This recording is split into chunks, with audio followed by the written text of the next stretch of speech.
Bienvenue à cette conférence débat que nous avons l'initiative d'organiser. Je tiens à vous remercier tous de votre présence et de fixer un petit peu les règles de ce débat, c'est-à-dire qu'on va essayer d'avoir un débat très constructif avec le respect des opinions. Alors, Carlo va prendre la parole et il va faire l'introduction et fixer les cadres et les thèmes de ce débat, ce que nous attendons, et après vous aurez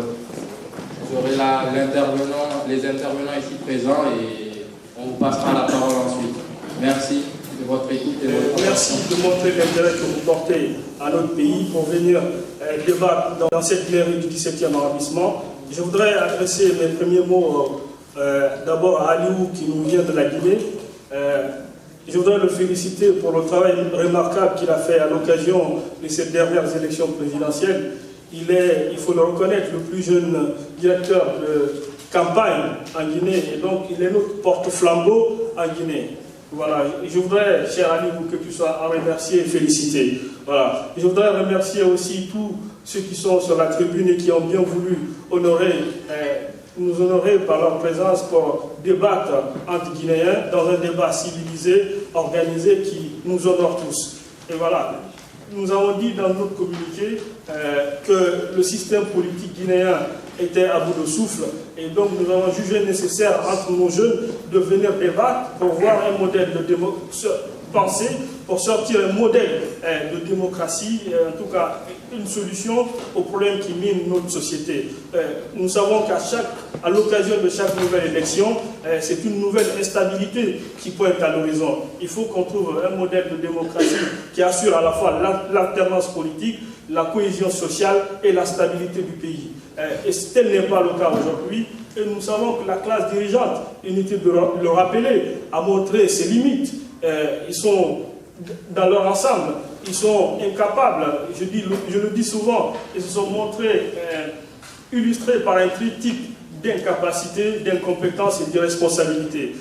Donc il faut que les jeunes, nous qui représentons l'écrasante majorité de la population, que ce soit la définition de la jeunesse par la charte africaine de la jeunesse jusqu'à 35 ans, ou alors que ce soit par la définition occidentale de la jeunesse 25 ans, nous représentons tout de même la majorité de la population. Il faut qu'on prenne notre destin en main, il faut qu'on prenne notre responsabilité, il faut qu'on prenne l'exacte mesure de nos responsabilités pour essayer de prendre des initiatives fortes pour que 2020 soit véritablement l'année d'un changement opérationnel à la tête de l'État. Ça peut vous paraître lunaire, mais à partir du moment qu'on est unis entre nous jeunes, ce n'est pas lunaire, c'est à notre portée. Mais un seul défi qui nous attend, et non pas de moindre, c'est le défi de l'unité.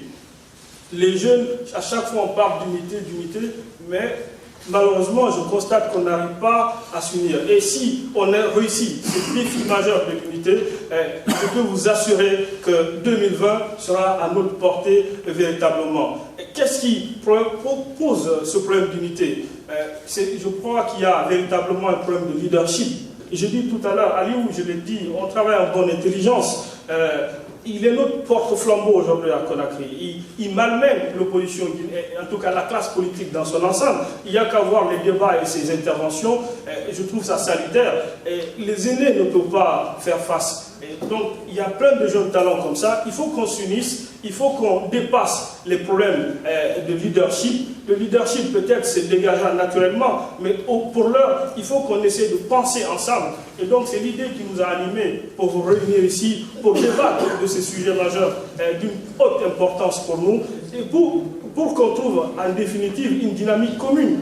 Parce qu'il faut que les uns et les autres apprennent, s'accommodent du fait que la Guinée est une et indivisible. Parce qu'on ne peut pas dire tel est Guinéen, tel n'est pas Guinéen. Il y a un problème à ce niveau-là. Tant qu'on ne s'est pas accommodé de ça, on ne peut pas aller vers une Guinée prospère. Pour aller vers une Guinée prospère, il faut de la stabilité. Pour qu'il y ait de la stabilité, il faut qu'il y ait l'unité. Et donc, moi je pense que la Guinée est une indivisible. La Guinée gagnera par sa jeunesse. Il faut qu'on s'unisse, il faut qu'on trouve des solutions. Et donc, notre classe politique est malade. Le système politique est malade. Il ne suffit pas simplement de demander l'alternance au niveau générationnel. Ça ne suffit pas. Le système qui est là aujourd'hui est n'est pas bon. Donc il faut qu'on trouve également, qu'on pense un autre système qui assure tout à l'heure, comme je l'ai dit, la stabilité politique et la quiétude de nos populations. Donc on va, au bas mot peut-être, il faut qu'on trouve un rapporteur, parce qu'il ne faut pas venir faire un débat pour le plaisir de faire du débat, il faut qu'on en sorte quelque chose ici. Il faut qu'on trouve, il faut qu'au bas mot, qu'on fasse au moins un texte commun, un appel commun, et puis il faut qu'après ici, qu'on se retrouve, qu'on essaie de travailler. Si on veut être à la tête de l'État, et je pense que ce n'est pas un vœu pieux, on est capable de le faire. Vous avez Aliou, je suis fier de lui. Je suis fier du travail qu'il fait. Et il y a plein de jeunes talentueux comme ça, on ne nous donnera pas nos places. Et nous ne nous ferons pas de cadeaux. Il faut que dans tous les partis politiques, qu'on s'impose. Il faut qu'on malmette ces gens. La preuve aujourd'hui, quand il y a des débats entre nous et ces leaders politiques, beaucoup déclinent à la dernière minute. Ça montre qu'ils n'ont pas véritablement d'arguments. Donc il faut qu'on trouve véritablement une dynamique. Il faut qu'on laisse les querelles de leadership de côté. Il faut qu'on travaille maintenant. Ça se commence maintenant. Il ne faut pas attendre demain ou après-demain. Voilà, j'espère que les échanges seront fructueux. Vraiment, merci d'être venus. Merci à tous. Bonsoir, chers compatriotes. C'est un grand honneur et un plaisir pour moi de partager cet espace de discussion avec vous. Effectivement, je suis arrivé à Paris le 22 dans le cadre d'une tournée pour rencontrer les Guinéens, parce qu'il s'agit pour moi de la Guinée, au-delà du bloc libéral, le parti politique auquel j'appartiens. J'estime que le contexte actuel impose à chacun de nous de réfléchir guinéen, parce qu'au-delà de nos appartenances communautaires, il s'agit d'un pays qui, à mon avis, est véritablement en danger. Nous sortons d'un scrutin qui était celui de tous les enjeux, et qui devient du coup de tous les dangers. Je crois que chacun de nous a observé à distance, pour ceux qui n'ont pas participé directement à ce processus, et ce qui en est sorti à l'issue de la date du 11 n'honore pas la Guinée. Ce n'est pas une histoire d'un camp qui aurait gagné et d'un autre camp qui aurait perdu. Le processus démocratique impose la régularité des élections. Nous avons eu des rendez-vous électoraux ces 5 dernières années qui n'ont pas fait honneur à la République et qui ont démontré que nous ne sommes pas en train d'envisager le processus démocratique dans notre pays sur des bases solides. À l'issue de chaque scrutin, nous en sortons fragilisés davantage.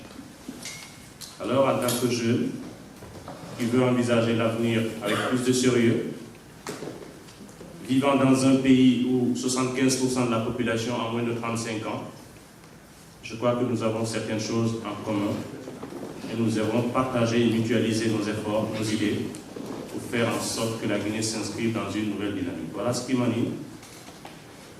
C'est une mission du parti dans un premier aspect, mais c'est aussi une mission que je me suis donnée personnellement de rencontrer tous ceux qui veulent œuvrer dans ce sens. Alors, le discours que j'aurai, ou le débat que je voudrais envisager avec vous, sans prétention aucune, serait un débat, même pas sur le bloc libéral ou l'opposition guinéenne, mais un débat sur la Guinée. Alors, en ce sens, j'estime que chacun de nous peut se sentir concerné. Peut-être qu'étant acteur de ce processus, j'ai eu la lourde responsabilité de diriger la campagne d'un candidat. Ce candidat est Dr Fayadou Limono. À l'issue des résultats qui ont été donnés par la CENI que nous contestons, nous arrivons en 4e position dans l'ordre d'arrivée. Nous estimons que ce résultat est loin de correspondre au potentiel électoral dont nous disposons. Et le scrutin n'a pas du tout respecté les principes de base, ni la loi, ni les engagements pris dans le cadre des accords n'ont été respectés. À l'instant où je vous parle, nous avons une procédure en recours auprès de la Cour constitutionnelle pour l'invalidation du scrutin. Et nous avons mis dans le dossier quelques éléments. Nous estimons que si le droit est dit, éventuellement que ce scrutin ne mérite pas d'être validé. Sans nous faire beaucoup d'illusions sur ce que c'est notre Cour constitutionnelle, mais en légaliste, il faut engager la démarche C'est quelque chose qui nous est reconnu à travers nos textes de loi en tant que loi. Comment pouvons-nous envisager aujourd'hui l'avenir? Partant de ce scrutin lui-même, on peut s'apercevoir que la manière dont on est allé aux élections démontrait que ce scrutin n'allait en aucun cas être transparent, dans la mesure où toutes les étapes du processus ont été biaisées et la loi a été considérée comme étant un encombrement. Quelques jours avant le scrutin, nous allions engager des démarches pour qu'on envisage ensemble un report, tout en sachant que ce n'est pas le temps qui a manqué à la CENI. Les élections sont constitutionnellement établies, le calendrier, je veux dire. Donc on ne peut pas les interpréter comme étant une surprise, c'est-à-dire on doit prendre toutes les dispositions utiles à temps pour faire en sorte que le rendez-vous électoral puisse être respecté et que les élections se passent normalement. Mais l'élément le plus important de tout ceci, c'est bien entendu la volonté politique de le faire. Il y a eu quelques jours avant le scrutin des éléments qu'on a déposés auprès de la CENI à travers une lettre de demande de report de ce scrutin. Au niveau de la Cour constitutionnelle, parce que la CENI n'agissait plus conformément au texte en vigueur en matière électorale en République de Guinée, et aussi une rencontre avec les organisations de la société civile pour faire en sorte que les arguments qui contiennent, enfin, qui sont dans le dossier puissent être appréciés à leur juste valeur et faire en sorte que la Guinée ne plonge pas dans le chaos à l'issue d'un scrutin qui était déjà a priori préparé pour être contesté et qui jusqu'à présent est valablement contestable. Mais notre pays est configuré, surtout actuellement, de telle sorte que vous avez un homme qui pratiquement dicte tout. À l'issue de ces 5 ans, je crois que la démocratie dont on rêvait tant à l'issue des élections de 2010 est en train de s'éloigner de plus en plus. Et tous les rendez-vous électoraux le démontrent. Je crois que les arguments qui devaient soutenir cette lettre de demande de report aujourd'hui sont justifiés. Du moment qu'à l'issue du scrutin, il y a une unanimité que l'élection ne s'est pas du tout bien passée et que le niveau de préparation de la CENI, si on peut l'estimer en pourcentage, ne pouvait pas dépasser 20%. Et le jour du scrutin, des décisions avaient été prises qui sont contraires à la loi, qui sont contraires au code électoral. Je crois qu'on peut valablement appeler le scrutin du 11 le scrutin de la honte. Et ce qui est plus important, ce n'est pas que Alpha Condé soit déclaré vainqueur de cette élection. Une élection n'est pas une fin en soi. Il y a un lendemain électoral. Il y a l'avenir de tout un peuple qui est en jeu. Même si, à l'issue de ce scrutin, le Bloc libéral en particulier se retrouvait en dernière position, si ceci était le souhait et le choix du peuple guinéen, personnellement, je n'aurais pas à jouir, plutôt à rougir pour autant. Mais face à ce qu'on a constaté ici, plus de 2,3 millions de voix qui n'ont pas pu s'exprimer par le fait de la mauvaise distribution des cartes d'électeurs. Ce que nous avons constaté dans des régions particulières qui ne sont pas régies par les lois de la République. La Haute-Guinée, aujourd'hui, malheureusement, où des agissements des administrateurs territoriaux nous démontrent que c'est une région à part au regard de la loi, où on voit des citoyens de la République qui sont chassés, qui sont traqués, qui sont emprisonnés, parce que tout simplement ils sont en train de représenter des partis politiques qui sont des partis de l'alternance. Parce qu'on ne peut pas dire nécessairement des partis politiques de l'opposition du moment que le fauteuil est en compétition n'aura besoin que d'une seule personne pour l'occuper. Alors, tous ces agissements à l'occasion de ce scrutin démontrent que la Guinée est profondément malade. Mon ami Kaloko le disait tout de suite, je n'ai pas besoin de le répéter. Alors, qu'est-ce qu'il faut pour soigner cette Guinée? Je crois que c'est dans ce sens qu'il a abordé cette question de dire qu'à l'issue de cette rencontre, qu'on ne mobilise pas autant d'intelligence que nous sommes, autant de bonne volonté, autant de citoyens guinéens qui aiment profondément la Guinée, et qu'on ne sorte pas un document, même si ça ne reste qu'un mémorandum, à l'issue duquel il y a des jeunes qui peuvent s'en inspirer et s'approprier pour de nouvelles orientations. Les attentes sont grandes. Et les jeunes de Guinée attendent beaucoup de nous. Quand je dis nous, peut-être ceux qui auront eu la chance d'aller à l'école, d'avoir une certaine capacité d'analyse et une hauteur d'esprit, peuvent encore jouer ce leadership pour éclairer davantage le chemin, parce qu'à ce stade, il y a une nécessité qui s'impose, le renouvellement de la classe politique. La question de l'échec de nos aînés, elle ne se pose plus, elle ne doit plus faire l'objet d'un débat. On en a vu assez d'illustrations. La question que l'on doit se poser, quelle est notre capacité à nous de relever les défis du présent et du futur? Parce que si on ne se pose pas les bonnes questions, incontestablement, on n'aura pas les bonnes réponses. Et quelquefois, on a l'impression que les démarches que nous sommes en train de suivre, nos jeunes, ne garantissent pas, ces démarches ne garantissent pas que nous pouvons faire encore mieux. La confiance dont on doit inspirer, pour le moment, elle est insuffisante. Parce que si vous pratiquez la Guinée, vous voyez les jeunes raisonner, quelquefois vous avez l'impression, très malheureusement, qu'un jeune de 25 ans est pire qu'un vieux de 60 ans. C'est dommage. Et nous avons besoin de faire nos preuves. Mais la politique n'obéit qu'à la logique du rapport de force. Le non-engagement des jeunes, l'indifférence par rapport à la politique a aidé beaucoup à se positionner en Guinée, parce que malheureusement, la nature a horreur des vides. Si ce n'est pas vous, c'est quelqu'un d'autre. Mais il y a assez de choses positives quand même. Moi, je crois que fondamentalement, il y a des mutations en cours. Peut-être ce n'est pas au rythme qu'on souhaite. Ça va être c'est un peu plus lent, mais c'est en cours, parce que si vous avez suivi la manière dont cette élection s'est passée à l'occasion des débats, je crois que beaucoup se sont invités et ont voulu que le débat soit constructif.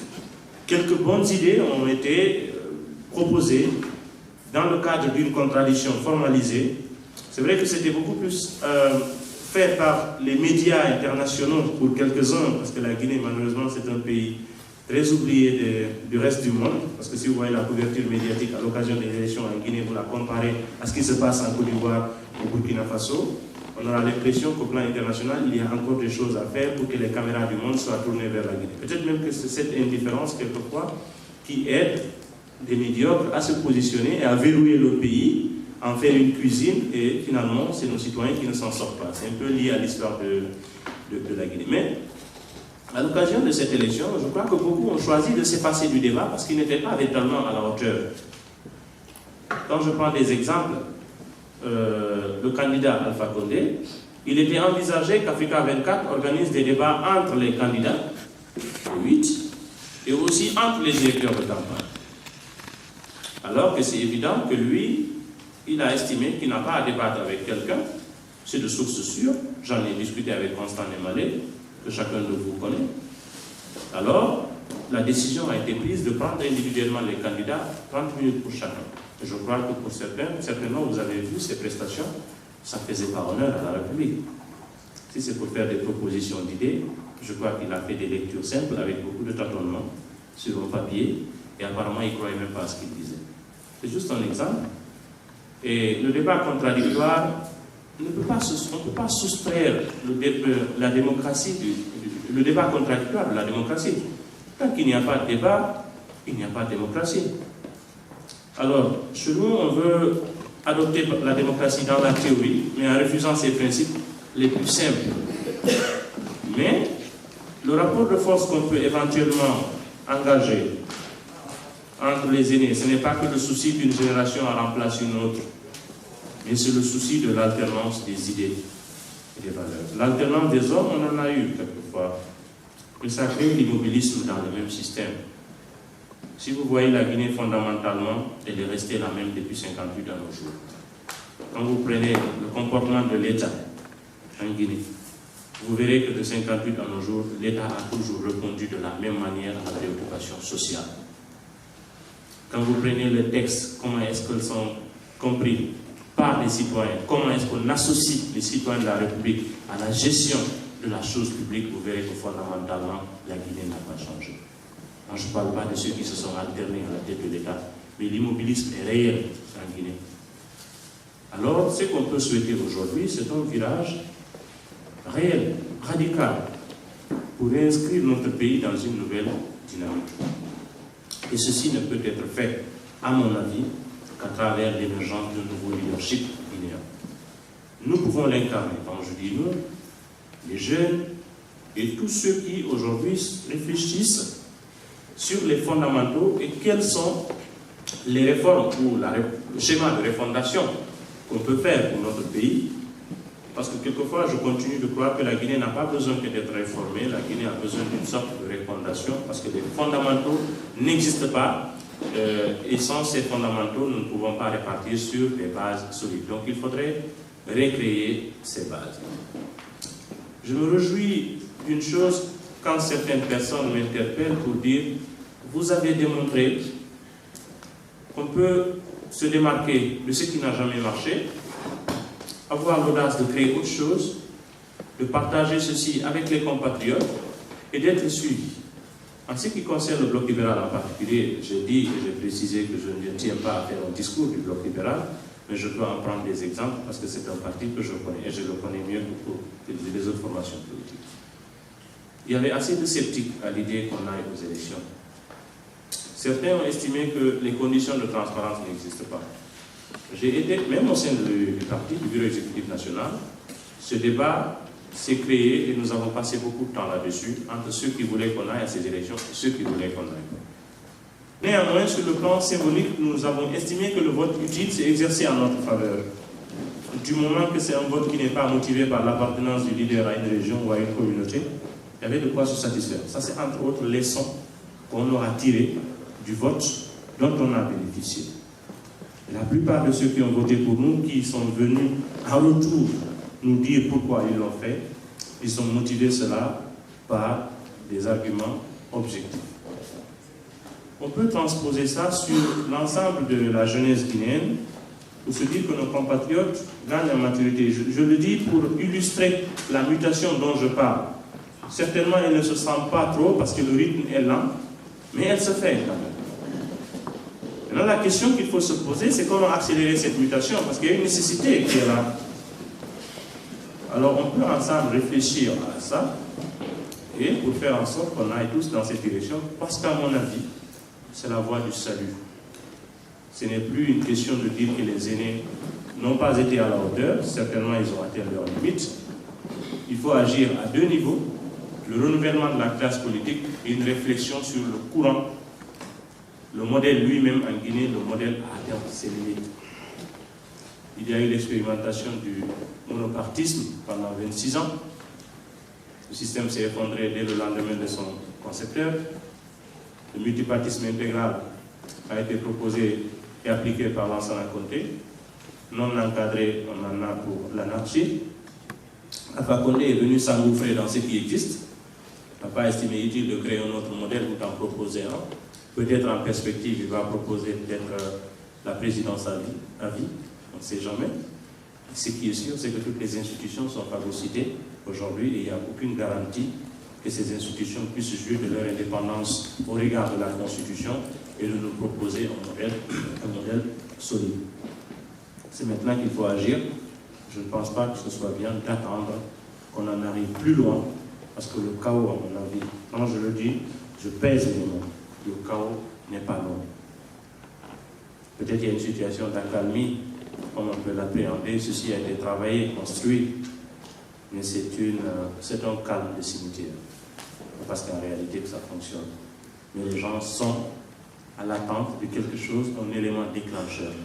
Et cet élément déclencheur peut venir de partout. Parce qu'au niveau de la classe politique, même au niveau des partis politiques, chacun de nous est en train de constater la cacophonie, il n'y a pas de sérénité, il n'y a pas de garantie que l'avenir, avec ça, sera dur. Peut-être pour ne pas monopoliser la parole, c'est ce discours que j'avais à vous proposer, qui parle de la Guinée, comme je l'ai dit, à l'occasion des autres interventions et bien sûr du débat qui va s'ouvrir. Certainement, je serai amené à revenir sur certains aspects de ce que je vais dire ou de ce qui est plus important encore à dire. Encore une fois, je n'aurai pas la prétention de venir vous dire ce qu'on doit faire, mais j'aurai le plaisir d'échanger avec vous et de donner aussi mon point de vue par rapport à ce qu'on devrait faire, parce que ce qui est plus important à ce stade, c'est comment ensemble nous pouvons envisager l'avenir. Je vous remercie. Donc, je suis Paul Joseph Kandé, je suis président du Parti pour la promotion de la démocratie en Guinée. j'ai participé aux élections législatives en 2013, sous tutelle du BOC, qui était le bloc de l'opposition constructive. Et ces élections présidentielles, j'ai accepté de signer une alliance électorale avec le parti UFR, dont j'ai participé.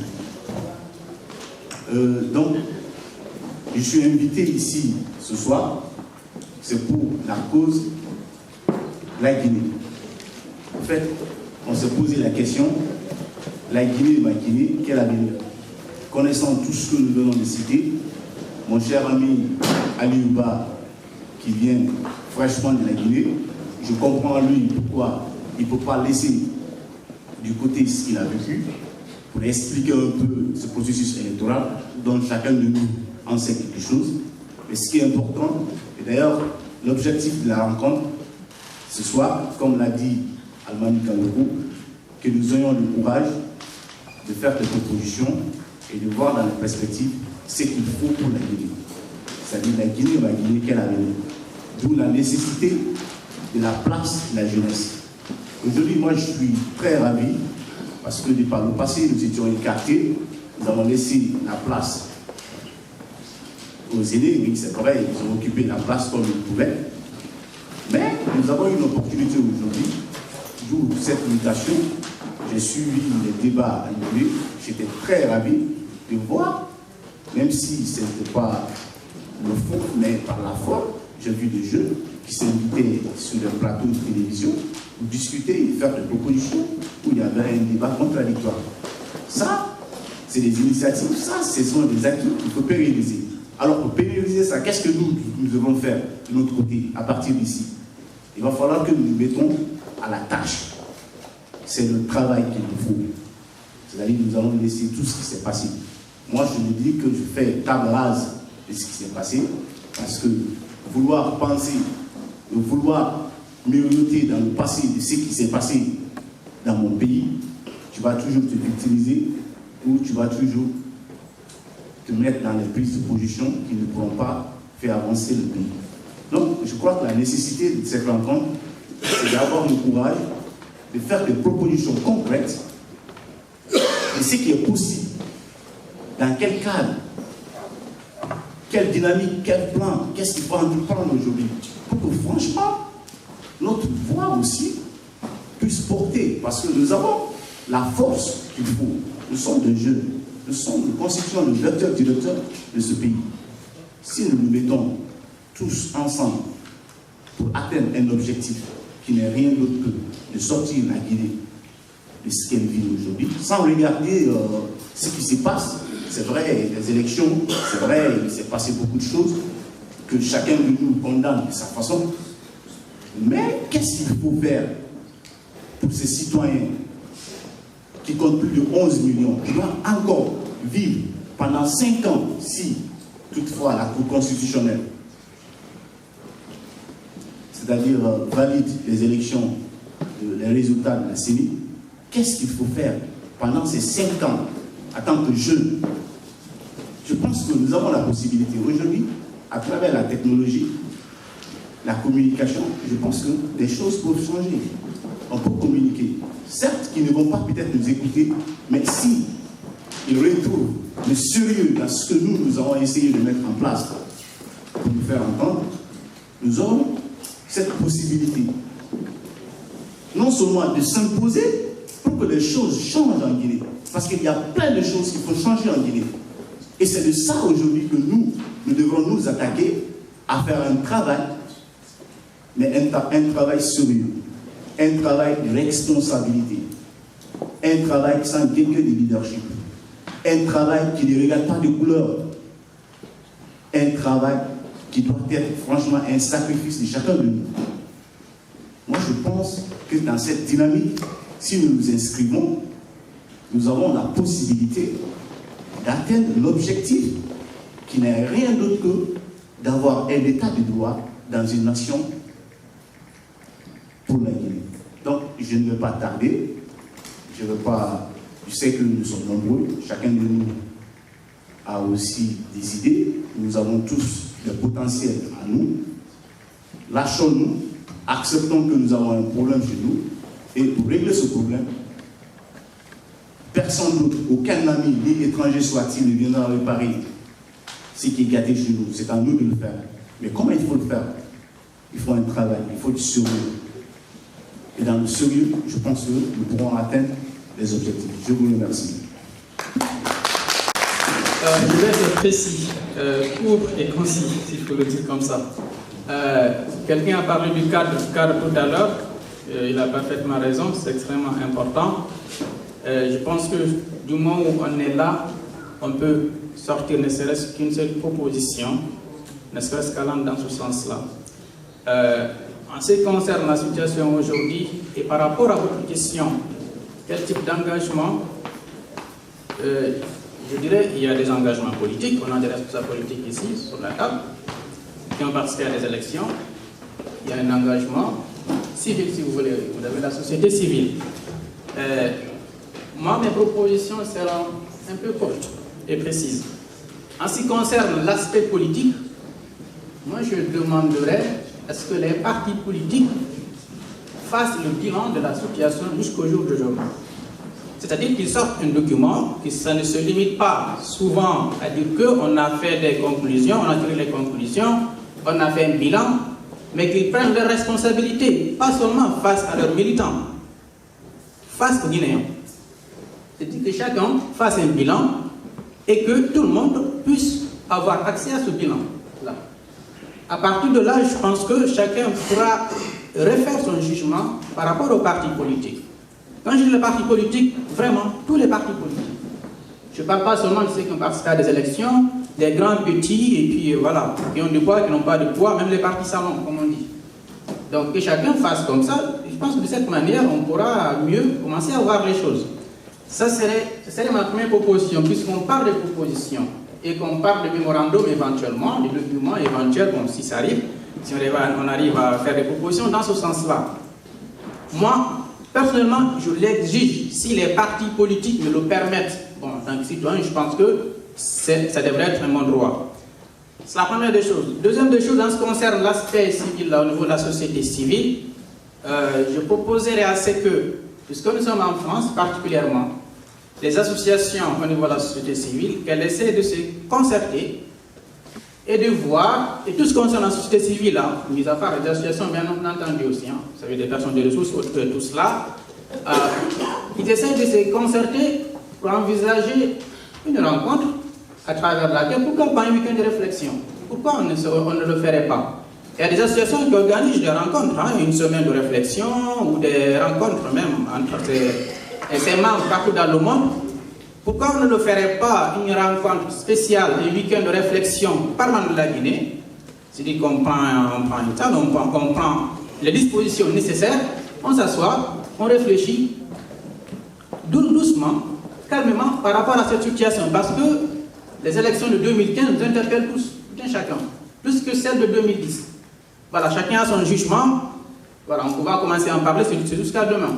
Maintenant, pourquoi je dis les associations, c'est qu'à partir de là, si les associations peuvent préparer un cadre des thématiques, mettre en place une équipe qui va réfléchir beaucoup par rapport au préparatif de tout cela, et à partir de là, on pourra venir réfléchir sur toutes les questions-là. Et à partir de là, ce serait aussi le bilan au niveau de la partie civile. Voilà. Donc, je pense que de ces deux côtés-là, voilà ce que je proposerais. En ce qui concerne la jeunesse, Kaloko a parlé de Aluba. Je le rejoins. Il y a beaucoup d'autres partis, il y a beaucoup d'autres jeunes aussi, qui sont très bien et qui sont engagés. Mais le problème, c'est quoi? C'est qu'il y a des jeunes dans les partis politiques qui n'ont pas le courage de dire la vérité à leur leader, entre guillemets.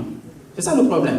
Et je pense que c'est votre responsabilité aujourd'hui. Quelqu'un a tout à l'heure, notre frère sénégalais, que la jeunesse est face à l'histoire aujourd'hui. Il faut bien qu'on le retienne, c'est très important. Donc ceux qui sont dans les partis politiques, s'il vous plaît, osez dire la vérité à vos responsables politiques. Prenez vos responsabilités, parce que je pense qu'à un certain moment, il va falloir changer ce logiciel de système politique. Pour moi je le dis souvent, hein, c'est pour ceux qui écoutent un peu mes émissions, je dis tout simplement, nos aînés, moi je pense que ça ne sert à rien de continuer à faire des mises à jour. Il faut changer le système d'exploitation, radicalement, il faut changer. Mais ça ne s'improvise pas, voilà, parce que c'est eux qui tiennent la caisse.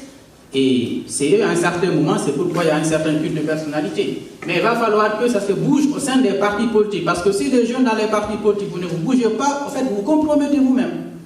Et qu'est-ce qui va se passer en fin de compte? Vous allez continuer à défendre vos leaders et continuer à défendre l'indéfendable. Vous ne serez pas crédible demain. On va rester dans le même engrenage en fin de compte. Mais je pense que c'est ce problème-là qui se pose à ce niveau. Je vais me limiter là parce qu'il y a beaucoup de monde là, on a beaucoup de choses à dire. On a le temps que pour dire peu. Je salue et je remercie tout le monde dans la salle. Je suis très heureux d'être là aujourd'hui, entouré de jeunes comme moi, avec qui je partage quand même une certaine ambition, celle de contribuer efficacement à l'émergence de notre pays, à sa stabilité politique et aussi à la cohésion sociale entre ses fils. Bon, donc moi je vais aller directement vers l'apport, vu qu'on a demandé un apport.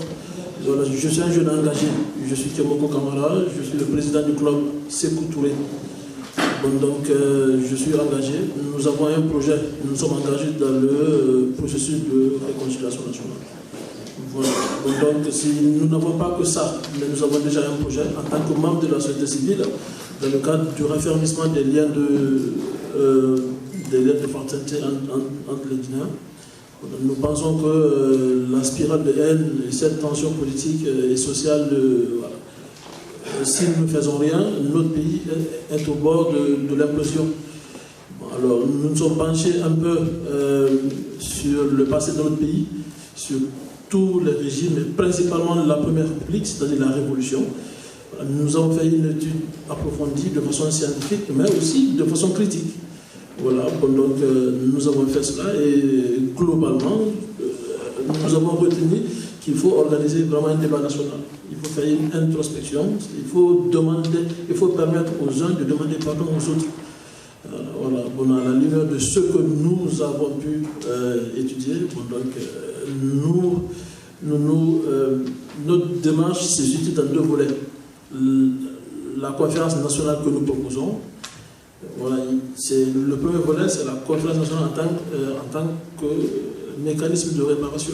Parce que nous savons que notre pays, certes, nous n'avons pas connu de guerre civile, Dieu merci, voilà, nous n'en connaîtrons pas, c'est mon souhait le plus important, mais il y a eu des successions d'événements. D'abord le Kambaro, il faut reconnaître, il faut le condamner. Voilà, je suis un Sékou Touré parce que je suis un panafricaniste. Je suis un panafricain, voilà. Bon, mais je reconnais quand même que le Kambaro est à condamner parce que ça a blessé, ça a frustré, ça a endeuillé des familles indigènes. Voilà, tout comme l'agression portugaise de 1970, tout comme les événements de 1985, et de Caporal, de 1991 à Zérékoré, tout ça, 2013 aussi, 2010-2013. Bon, donc il y a ces événements-là qui ont endeuillé des familles, qui ont fait des victimes au sein des familles guinéennes. Certains compatriotes en sont meurtris. Si nous ne faisons rien, la haine nous met juste dans le cadre d'une haine guinéenne entre Guinéens. Ça, je me dis ça. Voilà. Notre proposition, je l'ai dit, notre démarche se situe à deux volets. Le premier volet, j'étais en train de le dire, c'est la conférence nationale en tant que mécanisme de réparation. Nous pensons que pour rétablir notre histoire commune, et qu'il faut le faire. Aujourd'hui ou demain, nous le ferons. Et ce qui est mieux que nous le fassions aujourd'hui. C'est encore plus facile aujourd'hui de résoudre un problème qui n'est pas encore né. Au lieu d'attendre, c'est-à-dire de connaître ce que nous ne devrions pas connaître. Je ne le souhaite pas. Bon, donc, en tant que mécanisme de réparation, il faut permettre à certains Guinéens de demander pardon à d'autres Guinéens. C'est la vérité. Il y a des familles qui ont été endeuillées, c'est effectivement ce que j'étais en train de dire. Et aussi en tant que mécanisme de prévention de conflits. Pourquoi un mécanisme de prévention de conflits? Parce qu'il faut effectivement, à travers nos coutumes et la loi, faire voter des principes. C'est-à-dire, à travers des démarches crédibles, permettre à ceux que les Guinéens ne se rentrent plus dedans. À chaque élection, il y a forcément des blessés. Et même pas du jour au lendemain, la haine ne fait que grandir. Les Guinéens ne se regardent plus. Moi, je suis ici d'une famille assez métissée. Je ne le dirai pas, mais j'ai des cousins aujourd'hui avec moi, on ne se salue plus, on ne se regarde plus. C'est des enfants à mes tantes, à mes oncles, on ne se regarde plus. De l'autre côté aussi. Parce qu'il y a des peuples et des Maliens de l'autre côté et qui ne se regardent pas. Donc, je pense que nous avons proposé cela et nous avons aussi d'autres propositions. Et voilà, si j'ai l'occasion de parler, je le ferai. Merci. Je suis Ramamou. Avec des amis, on a créé une association Génération Républicaine dont le but principal ici est de valoriser les valeurs de la République, les valeurs de la démocratie. Alors, en parlant de la jeunesse et de son avenir, je crois qu'il est important de parler aussi de l'histoire de notre pays. Tout assis ici, beaucoup, je pense, ne connaissent pas l'histoire de la vie. Beaucoup de jeunes n'ont pas connaissance de ce qui s'est passé dans notre pays. Il est important, je rejoins notre ami qui vient de parler, il est important que chacun puisse prendre à bras le corps l'histoire de la nation. Si nous voulons parler de l'avenir, il est important que chacun puisse regarder dans notre corridor et voir ce qui s'est passé. Je pense que ce qui se passe aujourd'hui dans notre pays a pour origine fondamentale l'histoire, le passé. Dans beaucoup de familles, on apprend aux enfants à ne pas, en guillemets, je caricature, à ne pas jouer avec les autres ethnies. Le problème ethnique, je pense que ça existe. Je ne vais pas le mettre en doute. Mais je pense qu'il y a un problème qui est plutôt économique, un problème de pauvreté. Je crois à une chose fondamentale. Je pense que dans une société, lorsque la pauvreté est immense, le repli identitaire est de facto minime. Quand je suis pauvre, mon premier réflexe de partir, de demander à manger, c'est d'abord mon frère, c'est d'abord mes parents. Et donc, de facto, c'est la couverture familiale c'est au sein de la couverture familiale que je me retrouve. Et fondamentalement, quand on a une société grandissime qui est pauvre, des jeunes qui sont pauvres, fondamentalement, le repli identitaire se fait, en soi le fait. Et donc, dans les perspectives d'avenir, je pense qu'il est important de prendre comme référence l'histoire de nos différentes nations, l'histoire de l'Afrique. Quand on regarde dans les années 60, les jeunes, comme Kwame Nkrumah, comme Patrice Lumumba, comme Sékou Touré, ont pu permettre à une certaine élite, à une certaine jeunesse, de prendre le panafricanisme comme étant réveil en disant nous voulons l'indépendance, nous sommes capables de diriger notre nation. Et donc il est important pour nous de se dire que voilà, on a eu des hommes et des femmes qui, à un moment de leur histoire, ont pu donner, peu importe ce qu'ils ont eu à faire pendant la gestion de leur pouvoir, mais à un moment donné, ils ont eu des initiatives qui ont été nobles pour la construction d'une Afrique émancipée. Donc une Afrique où des élites ont pu diriger la nation. Et au-delà de ça, c'est de dire aussi que les partis politiques que nous avons aujourd'hui, est-ce que ces partis sont à mesure de répondre favorablement à ce que nous voulons? Certains le croient, d'autres ne le croient pas. Mais pourquoi? Parce que je trouve que quand on prend l'Afrique dans la généralité, on constate un fait majeur. La plupart des hommes politiques sont les anciens Okans. Voilà. Les anciens Okans qui ont fait la limite de leur travail. Mais est-ce que nous avons confiance à ces gens, ces hommes et femmes, pour continuer à diriger le pays? Voilà la question qui se pose.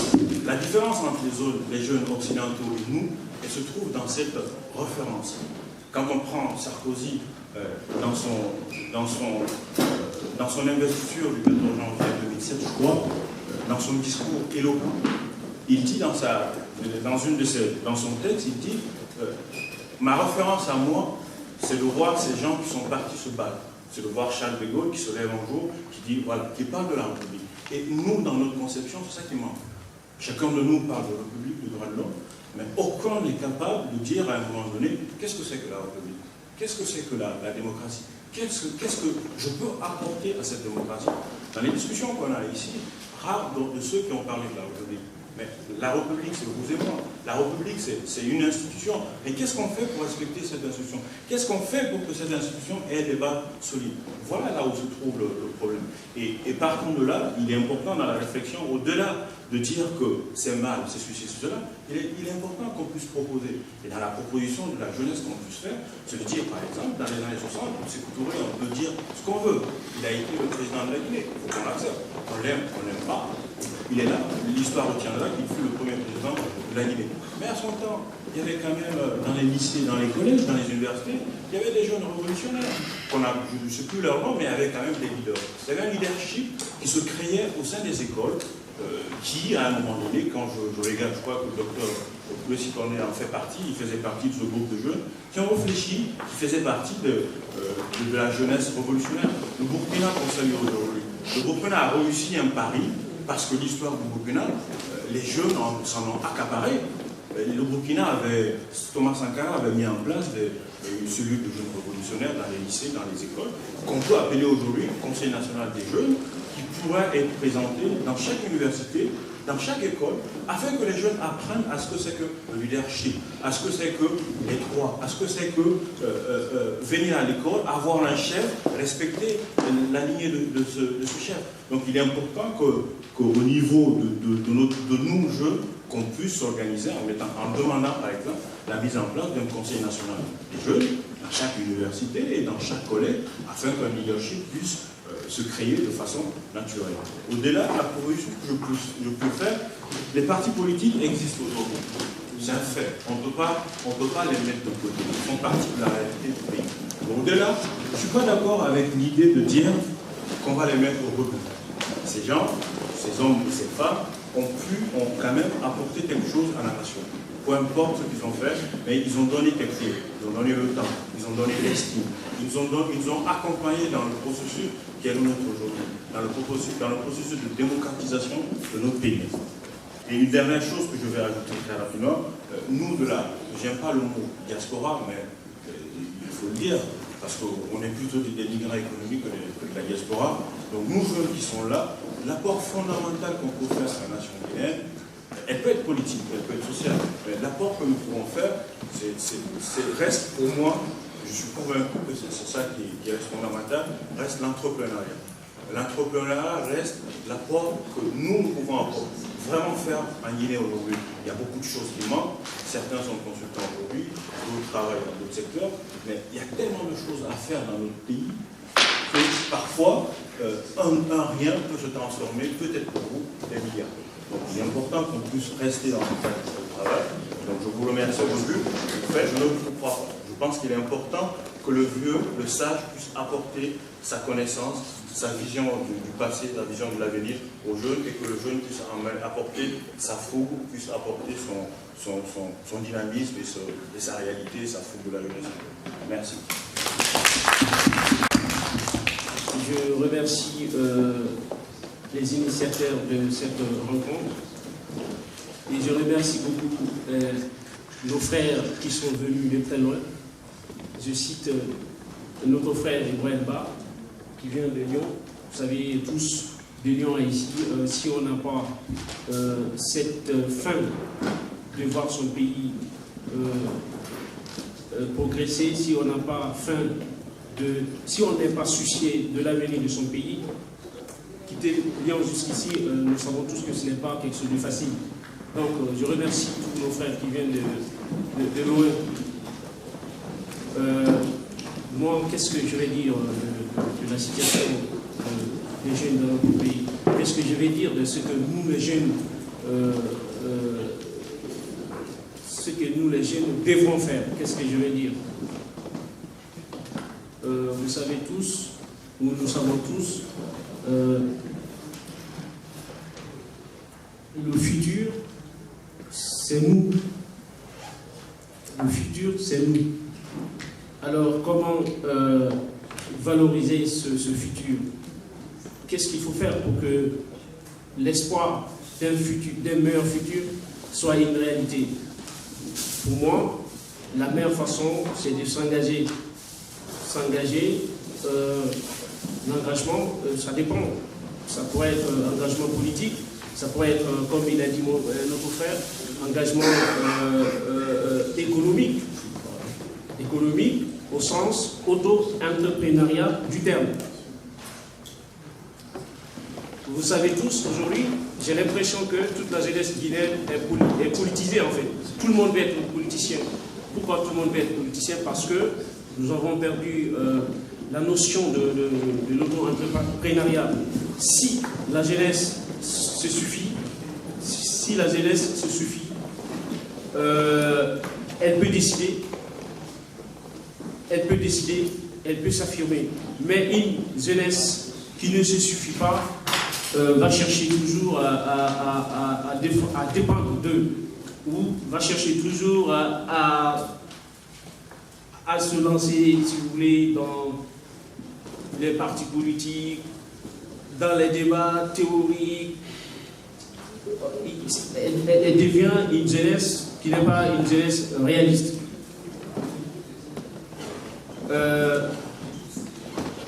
Nous les jeunes, qu'est-ce que je nous propose? Je nous propose vraiment à s'engager. Et cette vision, pour la comprendre, comme il disait notre frère tout à l'heure, il n'y a pas d'autre, à mon avis, il n'y a pas d'autre moyen. C'est ce que nous sommes en train de faire, nous mobiliser entre nous, faire des débats sérieux, faire des rencontres sérieuses, faire des discussions sérieuses, faire des propositions sérieuses. Aujourd'hui, je ne peux pas vous dire beaucoup de choses parce que le temps ne nous permet pas. Nous aurons d'autres occasions. Je m'en excuse, mais je pense que l'essentiel. Je suis étudiant à l'université Paris-Nanterre. Je suis également le secrétaire général de la Ligue des Amis de la Guinée pour la bonne gouvernance et le respect des droits de l'homme. Présentement, je me réclame de la société civile parce que j'estime que ceux qui nous gouvernent aujourd'hui et ceux qui prétendent nous gouverner demain ne nous rassurent pas. Parce que quand on est face à nous, un gouvernement, il faut se dire la vérité, qui se réclame d'une communauté, d'une ethnie, qui estime que la situation actuelle que les Guinéens subissent aujourd'hui a un lien de causalité directe avec l'attitude d'une communauté, je pense que ça doit nous donner à réfléchir. J'estime également que quand on est face à nous, ceux qui se réclament de demain pour gouverner le pays, qui n'ont pas un programme politique, qui sont dans la logique de victimisation, qui estiment que, voilà, il faut que vous votez pour moi parce que ma communauté, elle est aujourd'hui stigmatisée, elle est rejetée, et sans pour autant présenter un programme politique, ça ne m'encourage pas à aller à un parti politique. Ça me ramène à dire que nous sommes face à une situation que je qualifierais un cercle vicieux. Que je dirais que si nous ne faisons pas attention, nous risquons d'être dans une situation que je dirais la politique de rattrapage ethnique. C'est-à-dire que pendant 5 ans ou 10 ans que ma communauté était éloignée du pouvoir, elle se bat, elle obtient le pouvoir, et du coup, qu'est-ce qu'elle va faire? Elle va rattraper le temps perdu. Je ne vais pas continuer là-dessus, j'ai décidé de faire un petit discours, et ce discours va s'accentuer sur 2 éléments. Quels sont ces 2 éléments? L'ethnocentrisme et le respect des droits de l'homme. Déjà, le constat a été fait. Chacun de nous a énuméré les problèmes dont la société guinéenne est aujourd'hui confrontée. La montée en puissance de l'ethnocentrisme, la violation pure et simple des principes qui régissent notre société, et aussi la montée des puissances, des tensions provoquées par des leaders politiques que je qualifierais ici des fachos, des réactionnaires, des opportunistes, qui ne pensent qu'à diviser, à stigmatiser les citoyens. Bref, par la violation pure et simple des droits de l'homme. Ce constat est loin de nous décourager, mais nous insiste à nous engager et à convaincre que la politique qui est basée sur la justice sociale, sur le principe de l'égalité, sur le respect de la dignité humaine, peut nous permettre de transformer notre pays. Et je dirais, parlant de l'ethnocentrisme, s'il est vrai que l'homme n'est pas parfait, s'il est vrai que nous tendons vers l'objectivité, que chacun de nous peut avoir des préférences ethniques, que chacun de nous peut être fier des valeurs culturelles qu'il a été intériorisées par sa famille, par son milieu d'appartenance. C'est ce qui fait que d'ailleurs, que je vais appuyer mes arguments en citant un grand auteur qui est le plus grand ethnologue de l'histoire de l'humanité. Je vais parler de Claude Lévi-Strauss, qui disait ceci: il n'est pas inadmissible dans le fait de placer un mode de vue au-dessus de tous les autres, ou de ne pas être attiré par un individu ou un groupe d'individus, dont le mode de vie, aussi respectable soit-elle, est très éloigné du système auquel on est traditionnellement attaché. Cette incommunicabilité relative n'autorise évidemment personne à opprimer ou à rejeter les valeurs culturelles dont elle n'est pas d'accord. À cette condition, il n'y a rien de répugnant. Et le problème, ce qui nous préoccupe aujourd'hui, nous, la Ligue des Amis de la Guinée pour la bonne gouvernance et le respect des droits de l'homme, ce que nous déplorons et que nous dénonçons, c'est la forme dégénérée de l'ethnocentrisme. Qu'est-ce que je veux dire par là? Lorsqu'on est en face de nous une mission d'intérêt général, lorsqu'il s'agit de la gestion d'un service public, que l'on remette en cause le principe de l'égalité, que nous ne prenons plus les cadres en fonction de leurs compétences, mais en fonction de leur appartenance ethnique ou en fonction de leur parti politique, alors que la finalité de leur mission, c'est l'intérêt général. ça, nous trouvons ça quelque chose d'anormal. Nous avons estimé que tout ce qui peut être bien pour nous et pour notre structure ou notre parti politique, et que cette chose n'est pas utile pour notre pays, nous considérons cette chose comme un crime. Il n'y a pas plus lâche, plus inadmissible, plus abject que de conquérir le pouvoir en instrumentalisant une ethnie. C'est une arme des faibles. Je l'ai dit ici que c'est une arme des faibles, de se servir de l'ethnie pour accéder au pouvoir. Aujourd'hui, ce qu'il nous faut pour éviter ça, parce que vous avez parlé de la proposition. La proposition, c'est quoi? C'est de s'accepter. C'est d'accepter qu'il y ait la différence, une imperméabilité culturelle. Le sentiment d'appartenance nationale doit primer aujourd'hui par rapport au sentiment d'appartenance ethnique et communautaire. Chacun de nous doit s'identifier aujourd'hui en fonction de son... D'abord, avant de s'identifier en fonction de son ethnie, s'identifier en fonction de son pays. J'ai jamais vu une nationalité Peul, une nationalité malinké, sous forestier. Il n'y a qu'une seule nationalité, la nationalité du monde. Donc nous devons s'identifier en fonction de notre nationalité. Je vais ensuite parler de droit de l'homme. Le droit de l'homme. Le droit de l'homme. Quelqu'un d'entre vous a parlé de l'état de droit. Moi, je dirais qu'on ne peut pas parler de l'état de droit sans le respect du principe de l'égalité. On ne peut pas parler de l'état de droit sans la soumission de la puissance publique au droit. C'est-à-dire que sans que l'État n'accepte à ce que le droit soit applicable sur lui. Aujourd'hui, il ne se passe pas une minute en Guinée, je dis bien une minute, sans qu'il y ait la violation des droits de l'homme. Le mécanisme de protection des droits de l'homme en Guinée est inefficace. Ce que l'État nous donne comme droit par la main gauche, il la reprend par la main droite. Et nous trouvons ça comme étant anormal. Le droit de l'homme apparaît aujourd'hui comme un instrument que le pouvoir en place sert pour mener un combat politique sous une forme purement juridique. C'est vrai, lorsque j'entends dire que la Guinée est un pays qui n'a pas une culture historique liée au respect des droits de l'homme. Lorsque j'entends dire également que la Guinée est un pays qui a ratifié toutes les conventions internationales, allant dans le sens de respect des droits de l'homme. Mais son applicabilité a toujours fait défaut. C'est ce qui fait que je me permets ici de remercier tous ceux qui se battent et qui mettent l'accent sur la dimension personnelle de la dignité humaine. Je les encourage et je les félicite. À tous ceux qui s'opposent de façon normale contre toute forme de torture, de traitements inhumains et dégradantes, je les encourage et je soutiens leur combat. Mais quid de la dimension sociale de la dignité humaine dans le débat public en Guinée? On a estimé aujourd'hui que la question liée à la pauvreté, à la précarité, est une question purement économique. Nous avons estimé que c'est faux. La question liée à la pauvreté, à la précarité est aussi une question juridique. Et il faut que nous apportions une réponse juridique à cette question. Pourquoi? Parce que nous avons estimé que la pauvreté, ce n'est pas qu'un phénomène économique, c'est aussi un phénomène multidimensionnel qui fait référence à des conditions de vie, qui fait référence à ce que l'État accomplisse un certain nombre de besoins pour la population. Je ne vais pas monopoliser la parole. Je vais finir en disant ceci, que la jeunesse que nous constituons aujourd'hui, il faut que nous mettions l'accent sur une seule chose. C'est l'intérêt général, c'est la réussite collective. Il faut que nous retenons ceci, que nous sommes tous des Guinéens et que nous sommes liés par un cordon ombilical. Et ce cordon ombilical, il est excessif, il est imprescriptible, voire inaliénable. C'est la République. Et le droit que nous disposons aujourd'hui de se réunir ici, de débattre, de discuter, le droit de demander à l'État de l'éducation, de la santé, de la sécurité, ce ne sont pas des droits qui sont descendus du ciel. Il y a eu des générations qui s'est sacrifiées pour nous permettre d'obtenir ces droits et d'en jouir aujourd'hui. Et je pense que la solidarité générationnelle voudrait que nous aussi, que nous nous engageons, que nous nous battons pour la génération qui doit venir, d'obtenir un nouveau droit. J'ai aussi la nostalgie d'une génération. C'est celle de 58. À 20 ans, ils ont commencé à représenter notre pays, à prendre la parole au nom de notre pays. À 30 ans, la plupart d'entre eux étaient devenus des hauts cadres. D'autres étaient devenus des secrétaires dans les organisations les plus influentes de la sous-région, jusqu'à ce qu'un d'entre eux était devenu président. Et pourquoi pas nous? Pourquoi pas vous ou pourquoi pas moi aujourd'hui de devenir le président de la République? La réponse, elle est simple. Nous sommes influencés par des réussites individuelles et non pas par la réussite collective. Nous nous laissons influencer par des leaders politiques qui ne pensent qu'à leur réussite et non pas à la réussite de notre pays. Je vais finir en disant vive la jeunesse, vive la société civile, vive l'intérêt général. Passer la parole.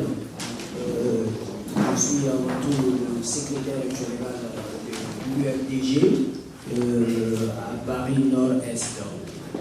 Donc, comme vous le constatez, tous on est là pour parler surtout de la jeunesse. Vous savez, avec l'arrivée du professeur Alpha Condé au pouvoir, on avait d'énormes espoirs au départ, parce qu'on se disait, c'est un monsieur, il a fait des études de droit, notamment en Europe, il avait une culture juridique large, et il enseignait même dans certaines facultés ici en France. Pour nous, en 2010, il y avait de l'espoir, parce que quelqu'un qui a fait des études de ce genre, il allait quand même avoir à cœur de faire en sorte que le pays prenne un élan quand même espéré par tous les citoyens du pays. Mais au fur et à mesure les choses avançaient, on sentait quand même qu'il devenait de plus en plus un danger pour les droits de l'homme, parce que notamment il empêchait parfois des manifestations pacifiques et qui s'est soldé à des morts de plus de nos jours. On a du côté de l'UFDG plus de 73 de nos militants qui ont été tués dans des manifestations dites pacifiques. Et ça, ces manifestations, c'était juste dans le cadre du respect des accords qui ont été signés. Et on est arrivé jusqu'à ce qu'on a signé aussi un accord de manifestation en manifestation. Un accord a été signé le 20 août 2015. Cet accord parlait notamment de la récomposition des communes, des 128 communes du pays. Et donc, tous ces accords qui ont été signés n'ont pas été respectés, parce que ces accords disaient que cette récomposition devrait se faire avant le 2 septembre. Donc, mais on a compris que c'est maintenant qu'on a commencé cette récomposition et autres. Donc, il y avait aussi l'audit du fichier électoral, il y avait plein de choses avant d'aller aux élections. Et c'est maintenant qu'on a compris comme quoi... Excusez-moi de vous couper, en fait, je veux juste qu'on recentre les débats. Ces informations, on les a à peu près tous eues. Le but de la rencontre, c'est vraiment de voir quel est l'avenir et le rôle que nous, on pourrait jouer en tant que jeunes et futurs de la Guinée. Donc, si vous pouvez plus nous recentrer le débat sur le rôle des jeunes au sein de votre parti, ça nous aiderait à avancer. Merci. C'est parce que nous sommes tous là et nous parlons à chaque instant de paix, de stabilité, du respect des droits de l'homme. Donc, ce n'est pas des mots quand même qu'on devrait quand même à chaque fois qu'on se retrouve essayer de prononcer ces mots. Donc, il serait mieux qu'on dise quand même où se trouve le problème et essayer de trouver des solutions à ce problème. Et si nous parlons, nous ne voulons pas qu'il y ait de crise en Guinée, c'est notre souhait à tous. Mais s'il y a des violations répétées des droits des autres, des droits des citoyens, ben la crise elle est là et elle viendra d'une manière ou d'une autre. Donc ce n'est pas le fait de dire qu'on souhaite qu'il y ait la paix, qu'on aimerait quand même qu'il y ait une stabilité, mais ce n'est pas des mots. Ce n'est pas des mots vains, il faut que ce soit un comportement qui est là, et donc l'État... Oui, en fait, c'est pour ça que nous mettrons dans le mémorandum final que nous souhaitons un rapport de tous les partis politiques ici présents, et nous enverrons également un courrier ou un mail aux différents partis politiques qui ne sont pas là, afin d'avoir le bilan de vos actions et de votre vision. C'est pour ça que là, comme on n'a pas beaucoup de temps et que vous avez juste 3 minutes, ça serait bien de nous faire parvenir un rapport nous expliquant toutes ces entraves à la démocratie actuelle, et pour qu'on passe essentiellement au rôle de la jeunesse. De dire quand même l'état de cette démocratie chez nous. Donc il y va de soi quand même qu'on essaye d'expliquer réellement qu'est-ce qui ne va pas sur le plan politique guinéen et qu'est-ce qu'on envisage. Parce qu'aujourd'hui on parle de société civile en Guinée. Il n'y a pas de société civile réellement en Guinée. Parce que parce qu'on a vu ce qui s'est passé tout récemment au Burkina, et on a vu aussi le Sénégal. Donc, en Guinée, nous avons une société civile en général qui est beaucoup plus partisane, qui a tout pris dans tous les bords, qui a quand même un parti pris. C'est pour cela, face à ces débats, c'est un moment quand même de venir expliciter réellement qu'est-ce qui ne va pas en Guinée et où se trouve le problème. Et donc, quand on connaît où se trouve le problème, vous qui êtes membre et qui serez membre de la société civile, vous devriez quand même être aussi objectif pour dire la Guinée ne marche pas parce qu'il y a eu des violations des accords et de la démocratie dans ces domaines-là. Et donc, nous dénonçons ça et nous n'accepterons pas que ce soit ainsi. Voilà, et si vous étouffez par exemple les idées ou parfois vous empêchez aux autres de dire réellement ce qui est et ce qui se trouve dans notre pays et les tares et surtout les difficultés dont les citoyens sont encore une fois, on ne parle pas pour un déni de ce qui se passe en Guinée. Justement, si nous sommes là aujourd'hui, c'est qu'on a fait un constat, mais on ne voudrait pas que ce débat se transforme en plaidoirie pour des partis politiques. C'est juste pour ça. Quand même, au sein de notre parti UNDG, la jeunesse a une place primordiale, surtout sur l'éducation de la jeunesse. On sait qu'avec ce pouvoir, l'éducation est le budget octroyé à l'éducation est de 14 et quelques %. Donc nous, notre parti, nous avons projeté un pourcentage de 30 à 34 à 35%. Donc, pour la jeunesse,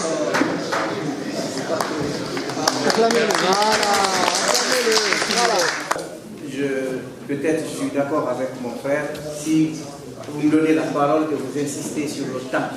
Parce que les autres quand même se sont exprimés, on les a écoutés. Je veux bien qu'on m'écoute moi aussi. Je suis d'accord que la mutation au sein de la classe politique que nous rêvons tous s'effectue.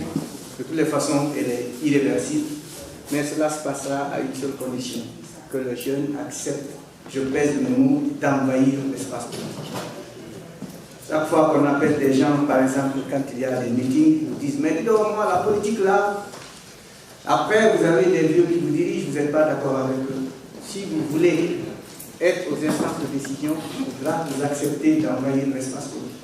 De toutes les façons, ça se fait. M. Ba en est une parfaite illustration. Ça, c'est le premier point.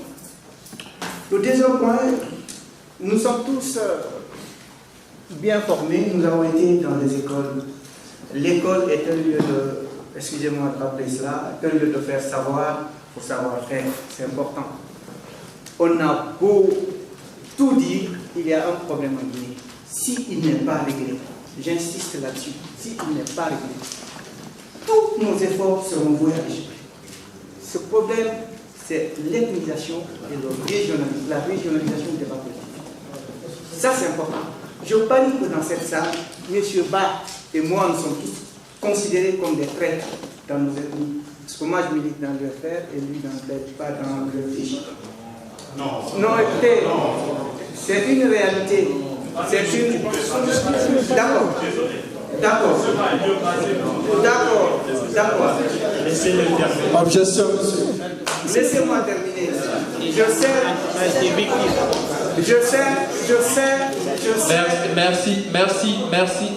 Merci de l'écouter, s'il vous plaît. Écoutez-moi. Mais merci aussi d'élever un peu le débat, s'il te plaît. Merci. Je l'élève. C'est pourquoi j'ai commencé par cela. C'est-à-dire qu'il faut accepter d'être objectif. Il faut accepter d'être réaliste. Si on refuse de voir la vérité en face, si on se refuse derrière les masques, on fera tout, on n'évoluera pas. Parce qu'il faut accepter de dire la vérité. C'est ça la réalité. Moi, je suis personnellement victime. Je sais pendant la campagne électorale, les coups de téléphone que j'ai eu de gauche à droite. Pendant que les autres se battent pour leur ethnie, pour leur communauté, toi tu es de l'autre côté. Je sais, je parle d'une réalité que j'ai vécue personnellement. Et je sais qu'en réalité ça se passe comme ça. il faut que l'on accepte de dire la vérité. Parce que le problème, nous les jeunes d'aujourd'hui, si on ne fait rien contre ce problème, on va le léguer à la jeunesse de demain. Parce que ceux qui nous ont mis dans cette situation, ils sont presque tous aujourd'hui à la retraite. Qu'est-ce que nous, jeunes d'aujourd'hui, nous allons faire pour ne pas laisser ce poison-là à la jeunesse de demain? C'est important. Parce qu'on a des jeunes leaders qui sont capables d'émerger. Mais si ce problème n'est pas réglé, c'est le problème-là qui va les enfoncer, comme ça a enfoncé nos élus. La réflexion doit être accentuée sur ce problème-là. Parce que ce n'est pas parce qu'on n'a pas de bons cadres ou de jeunes qui sont sortis de bonnes écoles. Mais si ce problème-là n'est pas réglé, on va tourner à rond. Moi, je pense que c'est important, il faut mettre l'accent sur ça. Je suis d'accord avec M. Ba quand il dit que le chaos n'est pas loin. Mais quand vous fouillez là-dedans, le chaos n'est pas loin, c'est quoi? C'est parce qu'une ethnie est stigmatisée par une autre, chacun pense que la Guinée appartient de nous à l'autre. Chacun pense qu'il est plus que lui, en tout cas chez lui, que l'autre. C'est ça le problème que nous avons aujourd'hui. Donc, qu'est-ce que doit faire la jeunesse? Moi, personnellement, je me dis qu'il faut être homme pédagogue par l'exemplarité. Tu ne vas pas dire à l'autre, ne fais pas ce que toi, personnellement, ta communauté fait et elle persévère là-dedans. Chaque jeune doit accepter d'affronter sa propre communauté. La dire que ça ne marche pas comme ça. Tant que vous faites cela, on n'ira nulle part.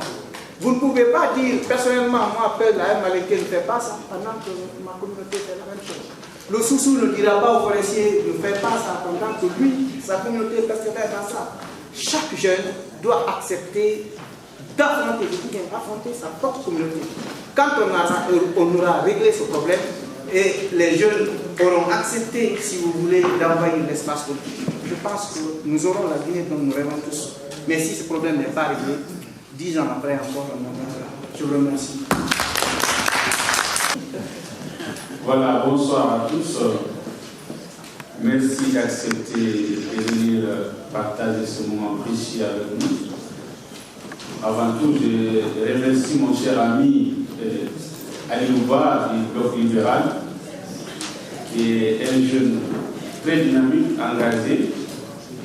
Nous lui félicitons. En ce qui concerne l'NFD, je suis Marc Abadé, vice-président chargé du renforcement des capacités et des nouvelles forces. À ce stade, chacun de nous doit éviter de se limiter dans les souhaits, mais c'est l'engagement qui peut amener les partis politiques à l'interne d'ouvrir un débat et faire en sorte que ce rapport tant souhaité dont Ibrahim Ahmed en a parlé et auquel je souscris, que ce rapport soit établi et qu'il soit connu du public. Alors, ce que je disais en deuxième ressort, on parle de la société civile, je me réjouis déjà de faire ce débat avec des acteurs de la société civile, parce que j'ai des récriminations par rapport à ce que la société civile pose comme action. En principe, tous ceux qui ne sont pas acteurs politiques, de fait, sont des acteurs de la société civile. Ils mènent des actions citoyennes. Vous avez des médias, vous avez des associations, ici en France, mais concrètement, qu'est-ce que la société civile guinéenne fait dans le cadre de la construction démocratique de notre pays? Et vous savez qu'il y a des cas illustratifs qui démontrent que, au-delà de l'échec des politiques, la société civile a fait beaucoup plus de mal aux processus électoraux, en particulier en Guinée, que les acteurs politiques eux-mêmes qui sont en compétition. Je crois que les acteurs qui ont dirigé, par exemple la CENI, qui est l'une des institutions les plus décriées, n'honorent pas la société civile. Et finalement, on attend qu'ils arrivent au sommet, on se plaint. Je crois que la société civile, si elle est mieux organisée, à un certain moment, elle peut récuser ses acteurs au niveau de la société civile. En Guinée, malheureusement, le débat est trop simplifié. À chaque fois que ça ne fonctionne pas, on trouve que ce sont les acteurs politiques qui sont à la base. Je suis d'accord. Mais ça ne se limite pas qu'à ça. Si on voit le schéma qui est constitutionnel, la CENI, elle est dirigée par la société civile. D'accord, les acteurs politiques sont représentés. Mais qu'est-ce que les organisations de la société civile font pour récuser et pour créer des garde-fous pour que leurs représentants au niveau de la CENI ne soient pas des représentants militants? Absolument rien. Et la société civile vient à rempart à l'échec des politiques. Nous avons tous constaté l'échec des politiques. En attendant, qu'est-ce que la société civile attend pour se positionner? Nous avons vu la société civile sauver des processus au Sénégal. Le Burkina Faso, c'est un cas récent. L'irruption de Djendjere et ses amis n'a été stoppée que par les acteurs de la société civile et les jeunes en particulier. Parce que c'est ce qu'on appelle communauté internationale. Et bizarrement, dans notre pays, tout le monde s'attend à ce qu'elle fasse quelque chose dans le sens de l'intérêt général. Comme si c'est une institution qui existe et qu'on identifie, alors que c'est un concept vague qui n'a aucune correspondance, parce que ça se résume à 2 ou 3 ambassadeurs, plus quelques acteurs.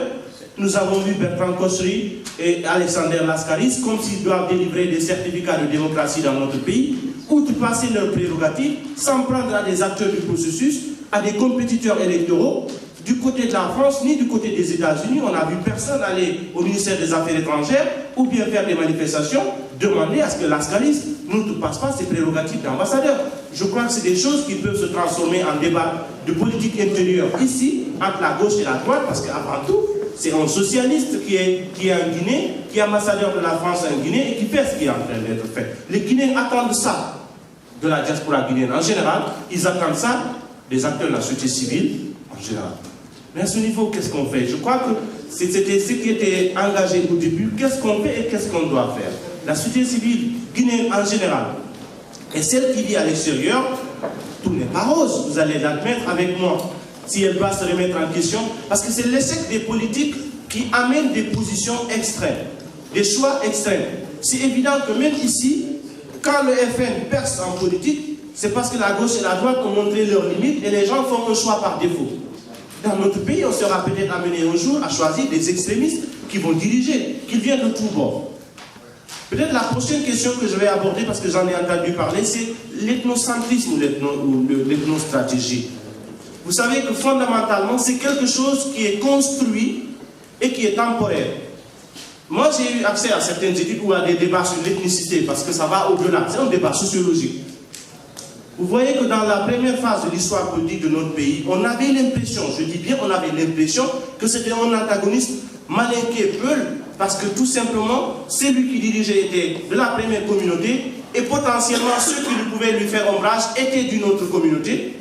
Mais la mutation est venue, quand Conté est venu, on a donné l'impression que c'est Peul, Soussou, associés contre Malinké parce qu'ils ont été victimes de la répression de 85.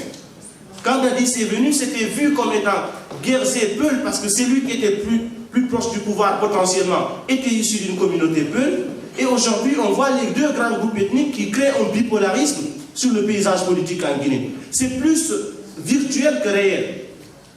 Parce que demain, si on retrouve un qui est au pouvoir, un groupe ethnique s'organisera autour de ça pour voir c'est lui qui, l'opposition, a le potentiel le plus important pour créer un antagoniste. Je crois qu'on peut être intellectuellement capable de poser ce débat, le cerner dans tous ses contours et de faire comprendre à nos compatriotes que tout ceci n'a qu'un seul objectif, c'est de fabriquer quelque chose dans la psychologie des gens et les amener à croire que c'est vrai alors que ça ne l'est pas. Sinon, les mélanges ethniques existent dans toutes nos familles. Moi, je ne me gêne pas d'avoir un parti politique qui a à sa tête un Kissien. Faya n'est pas propriétaire du Bloc libéral. Peut-être 2020, il ne sera pas candidat du Bloc libéral. Je ne serai jamais dans un parti politique pour créer un dirigeant éternel. C'est ce qu'on a refusé, sinon on aurait milité ailleurs. Je ne vais pas ramener le débat à ce niveau-là, mais je crois qu'on peut l'organiser dans d'autres cadres, parce que ça va au-delà de l'ethnocentrisme, comme on voit simplement. Il faudrait qu'on aille dans un débat sociologique sur l'ethnicité et puis on fait des productions pour expliquer à nos compatriotes de quoi il s'agit. Parce que si on s'y attaque à travers les fondamentaux, je crois que le message lui-même, il peut être perçu par les dirigeants qui vivent, plutôt les citoyens qui vivent en Guinée, qui peuvent être quelquefois en avance sur les acteurs politiques que nous sommes. Que celui qui tient un langage ethnique pour se positionner, qu'il comprenne que les Guinéens savent déjà de quoi il s'agit, parce que cette manipulation, elle est fertile parce que nous avons fait un espace pour cela. Peut-être je vais terminer en parlant de certains angles d'orientation. Peut-être tout ceci sera mis en résumé à l'issue des interventions des uns et des autres. Malgré qu'on peut déplorer certains dérapages, c'est sûr, mais à mon avis, tout ceci va dans la bonne direction parce qu'il y a assez de belles idées qui ont été exprimées et je m'attends à ce que d'autres aussi en arrivent à travers les interventions de la grande majorité que vous êtes. Je vous remercie. J'ai une question que je veux poser à M. Aliou du Bloc libéral, parce que j'avais ça en cœur.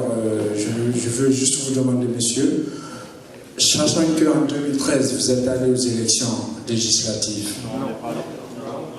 Non, pas vous, la classe politique. On est allé aux élections de 2013. Après les élections législatives de 2013, on a vu comment ça s'est passé. Il y a eu des fraudes massives, il y a eu des accords qui n'ont pas été respectés.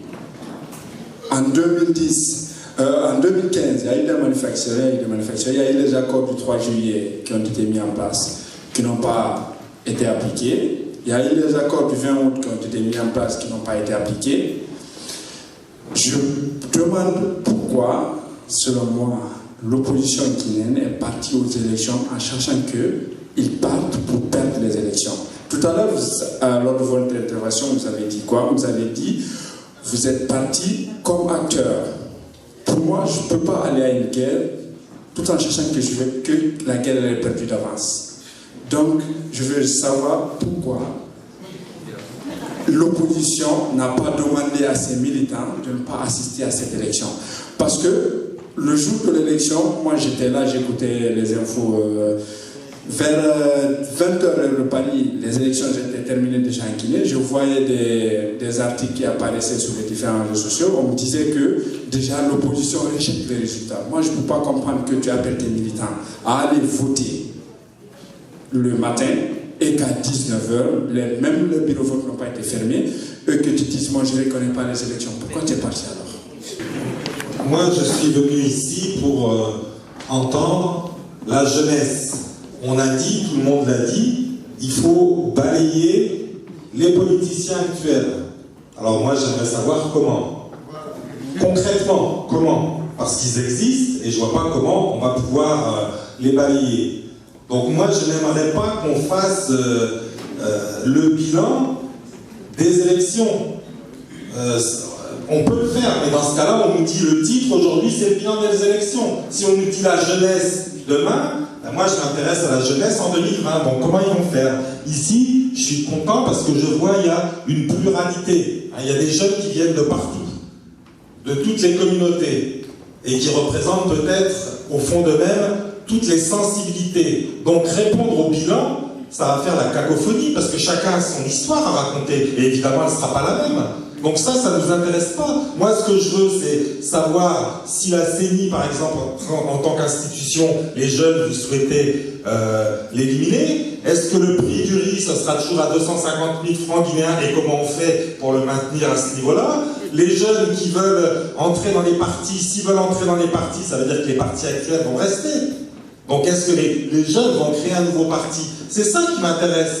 Si on refait les élections, ça ne m'intéresse pas. Alors effectivement, je m'en irai symboliquement. Moi, ce qui m'intéresse, j'ai entendu plein de questions. Des questions, pas de réponses. J'ai entendu, voilà, il faut des propositions concrètes. Mais j'en ai entendu aucune. À part il faudrait, peut-être que, et ainsi, j'ai entendu aucune proposition. J'ai entendu il faut changer le logiciel. Oui, c'est vrai, je suis d'accord. Comment? Une autre question. La réconciliation nationale. Très bien. Là aussi, comment on fait? Mettre les partis politiques au rebut. Comment on fait? Ils existent. Le FDG ou le RPG, comment on fait pour les éliminer? Un bilan des partis politiques, oui, le bloc libéral, il fera le bilan, c'est sûr. Peut-être un ou deux partis politiques fera le bilan, c'est sûr. Mais l'UFDG, comment on va lui imposer de faire un bilan? Le RPG, l'UFR, comment ces grands partis qui ont un leader, qui ont encore des ambitions, je suis désolé, ces leaders ont encore des ambitions, comment on va leur dire, comment ils vont répondre à nous qui ne représentons rien? C'est parce que nous, on demande, ah, faites-nous le bilan, qu'ils vont nous faire le bilan. Donc, si effectivement on veut imposer le bilan, comment on fait? Voilà le genre de questions concrètes auxquelles moi j'aimerais qu'on réponde. Et réforme de la classe politique guinéenne, c'est une question longuement débattue même sur les radios. Mais soyons un peu pragmatiques, chers amis. Ça fait très longtemps que la question se pose. Ceux qui posent cette question n'ont même pas de réponse, ni début de réponse à tout. La réforme de classe politique est un acte, ce n'est pas un discours. Absolument pas, ne vous trompez pas. Mon frère vient de le dire. En général, c'est une question, ce sont des propositions venant de la société civile. Il m'a bien précédé. Mais je pense que ce n'est pas d'hostilité, chers amis. Je suis très méchant envers les partis politiques, lui le sait de Afia News. Mais je pense que la société civile devait commencer par elle-même. Si on a une maladie en Guinée, c'est la société civile, tout simplement parce que c'est le nid des politiciens déguisés. C'est un raccourci. Ceux qui veulent un raccourci extraordinaire, je viens en société civile, je fais quelques campagnes pour avoir un portefeuille ministériel. C'est pourquoi notre société civile ne nous a servi absolument à rien. Je le dis ici parce qu'une fois j'avais pris M. Assis Diop ici à partir, moi je ne vais pas avec le dos de la cuillère. Je vous informe que les observateurs de l'Union africaine, lorsqu'ils étaient à Conakry cette fois-ci, je les avais pris à partie directement. Et à haute voix, ils sortaient du bureau de M. Sidi Touré. Ça devait être un peu le boulot quand même de la société civile qui se réveille un peu comme impartial. J'ai dit, vous, les observateurs de la société civile, ils se sont arrêtés. J'ai dit, j'espère que cette fois-ci, vous n'allez pas observer seulement les chambres d'hôtel, valider nos élections et partir. Les gens m'ont dit, les Badi Makanera, j'ai dit non, je répète. J'ai encore répété ce que j'ai dit. Ils se sont regroupés, ils m'ont indiqué ceux qui ne comprenaient pas l'anglais et le français, on les a traduits cela. Le même jour, le lendemain, lorsqu'il y avait, comment dirais-je, la conférence de presse des observateurs de l'Union européenne, j'y étais. Permettez-moi de vous dire que notre pays est en train de sombrer. Même la presse privée était totalement agitée. J'y étais. Comment dirais-je, le chef de délégation, avant de commencer la parole, a prié, s'il vous plaît, la presse, s'il vous plaît, limitez-vous à ce que je vais vous dire. Arrêtez de déformer mes propos. Je serai intraitable. Ce jour-là, je ne sais pas si mon ami était là-bas très souvent. On se rencontrait. Chers amis, à la sortie de cette rencontre, société civile ou presse privée, tout le monde a dit le contraire de ce que le monsieur a dit. Ça, ce n'était pas l'œuvre des partis politiques. Et je ne vois aucune représentation de la société civile qui est allée dire le contraire. Alors, je ne dois pas être très long. L'engagement politique, il ne suffit pas de dire que la classe politique doit être changée. C'est la jeunesse, vous. Aujourd'hui, je ne sais pas si vous permettez d'être jeune, je ne crois plus, je ne remplis pas les conditions légales, j'ai 47 ans. Bon, comme il y a des femmes, j'ai 4 décennies et demie, il ne faut pas dire 47 ans. Alors, ce que je vais vous dire, engagez-vous. Aujourd'hui, je suis le secrétaire fédéral de l'UFR France, membre du bureau exécutif national, l'aide des conseils juridiques de Sidia, mais mon engagement date de 11 ans maintenant. Lorsque je m'engageais, j'avais l'âge d'un certain d'entre vous. La jeunesse guinéenne et même ceux qui se réclament d'intellectuels, qu'on appelle intellectuels, ont un vilain défaut. Ils pensent que la politique, c'est le métier des sans métiers. Moi, j'ai fait les universités. Non, je ne fais pas la politique. Quand les politiciens, le pouvoir, c'est l'affaire des politiciens. Quand ils arrivent au pouvoir, eh bien, ils nomment ceux qui sont là, ceux qui ont cherché le pouvoir avec eux. Après, on a le malin plaisir de dire, ah oui, mais l'autre est médiocre. Oui, mais le médiocre, c'est lui qui a cherché le pouvoir. Par quoi? Vous ne pensez pas que vous allez vous asseoir, les politiciens vont se battre pendant des années, faire la prison et avoir le pouvoir de dire, tiens, l'autre intellectuel vient de la Sorbonne, vient d'être ministre. Soyons un peu plus sérieux. Alors, chers amis, je vais vous dire quelque chose. Les jeunes, engagez-vous, mais attention, les jeunes qui s'engagent, les connaissent. On s'engage parce qu'on veut tirer un profit immédiat de la politique. Monsieur le Président, je n'ai pas de voiture. Je veux un billet d'avion pour aller par-ci, par-là. Ce n'est pas comme ça que vous pouvez faire quelque chose. Et là, faire partir nos leaders politiques actuels dépend de vous. Parce que quel est ce leader, quel est ce jeune qui est dans un parti politique qui paye sa cotisation? Peut-être il y en a chez nous, il n'y en a pas beaucoup. Hein. Alors, nos leaders politiques, nous, Sidi Touré, nous ne voulons pas qu'ils partent. Parce que s'il part, l'UFR sera incapable de carburer une voiture 4 chevaux entre Conakry et Koya, soyons clairs. Personne ne donne un salaire. Quand il faut payer 100 millions, c'est lui. Moi, lorsque j'étais candidat, c'est lui qui a payé ce qu'il fallait pour moi.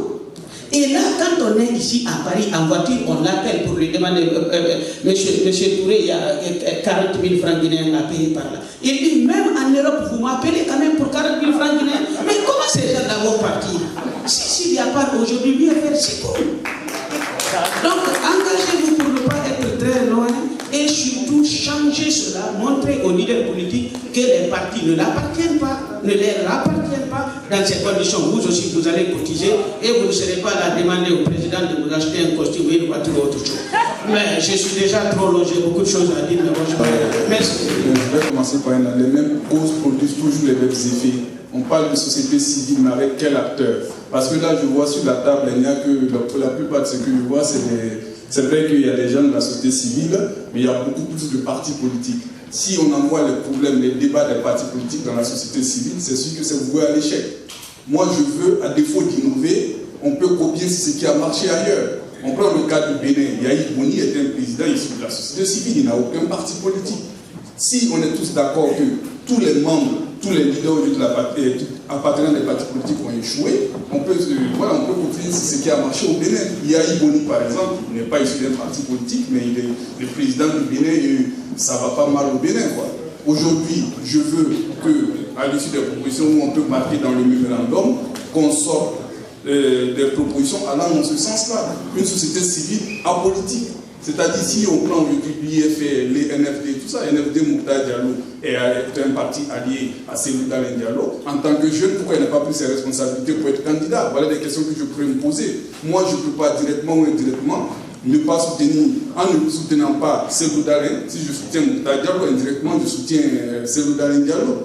Moi, aujourd'hui, si j'ai accepté de venir, c'est parce que j'ai entendu société civile. Moi, la société civile doit jouer son rôle au vrai sens du mot.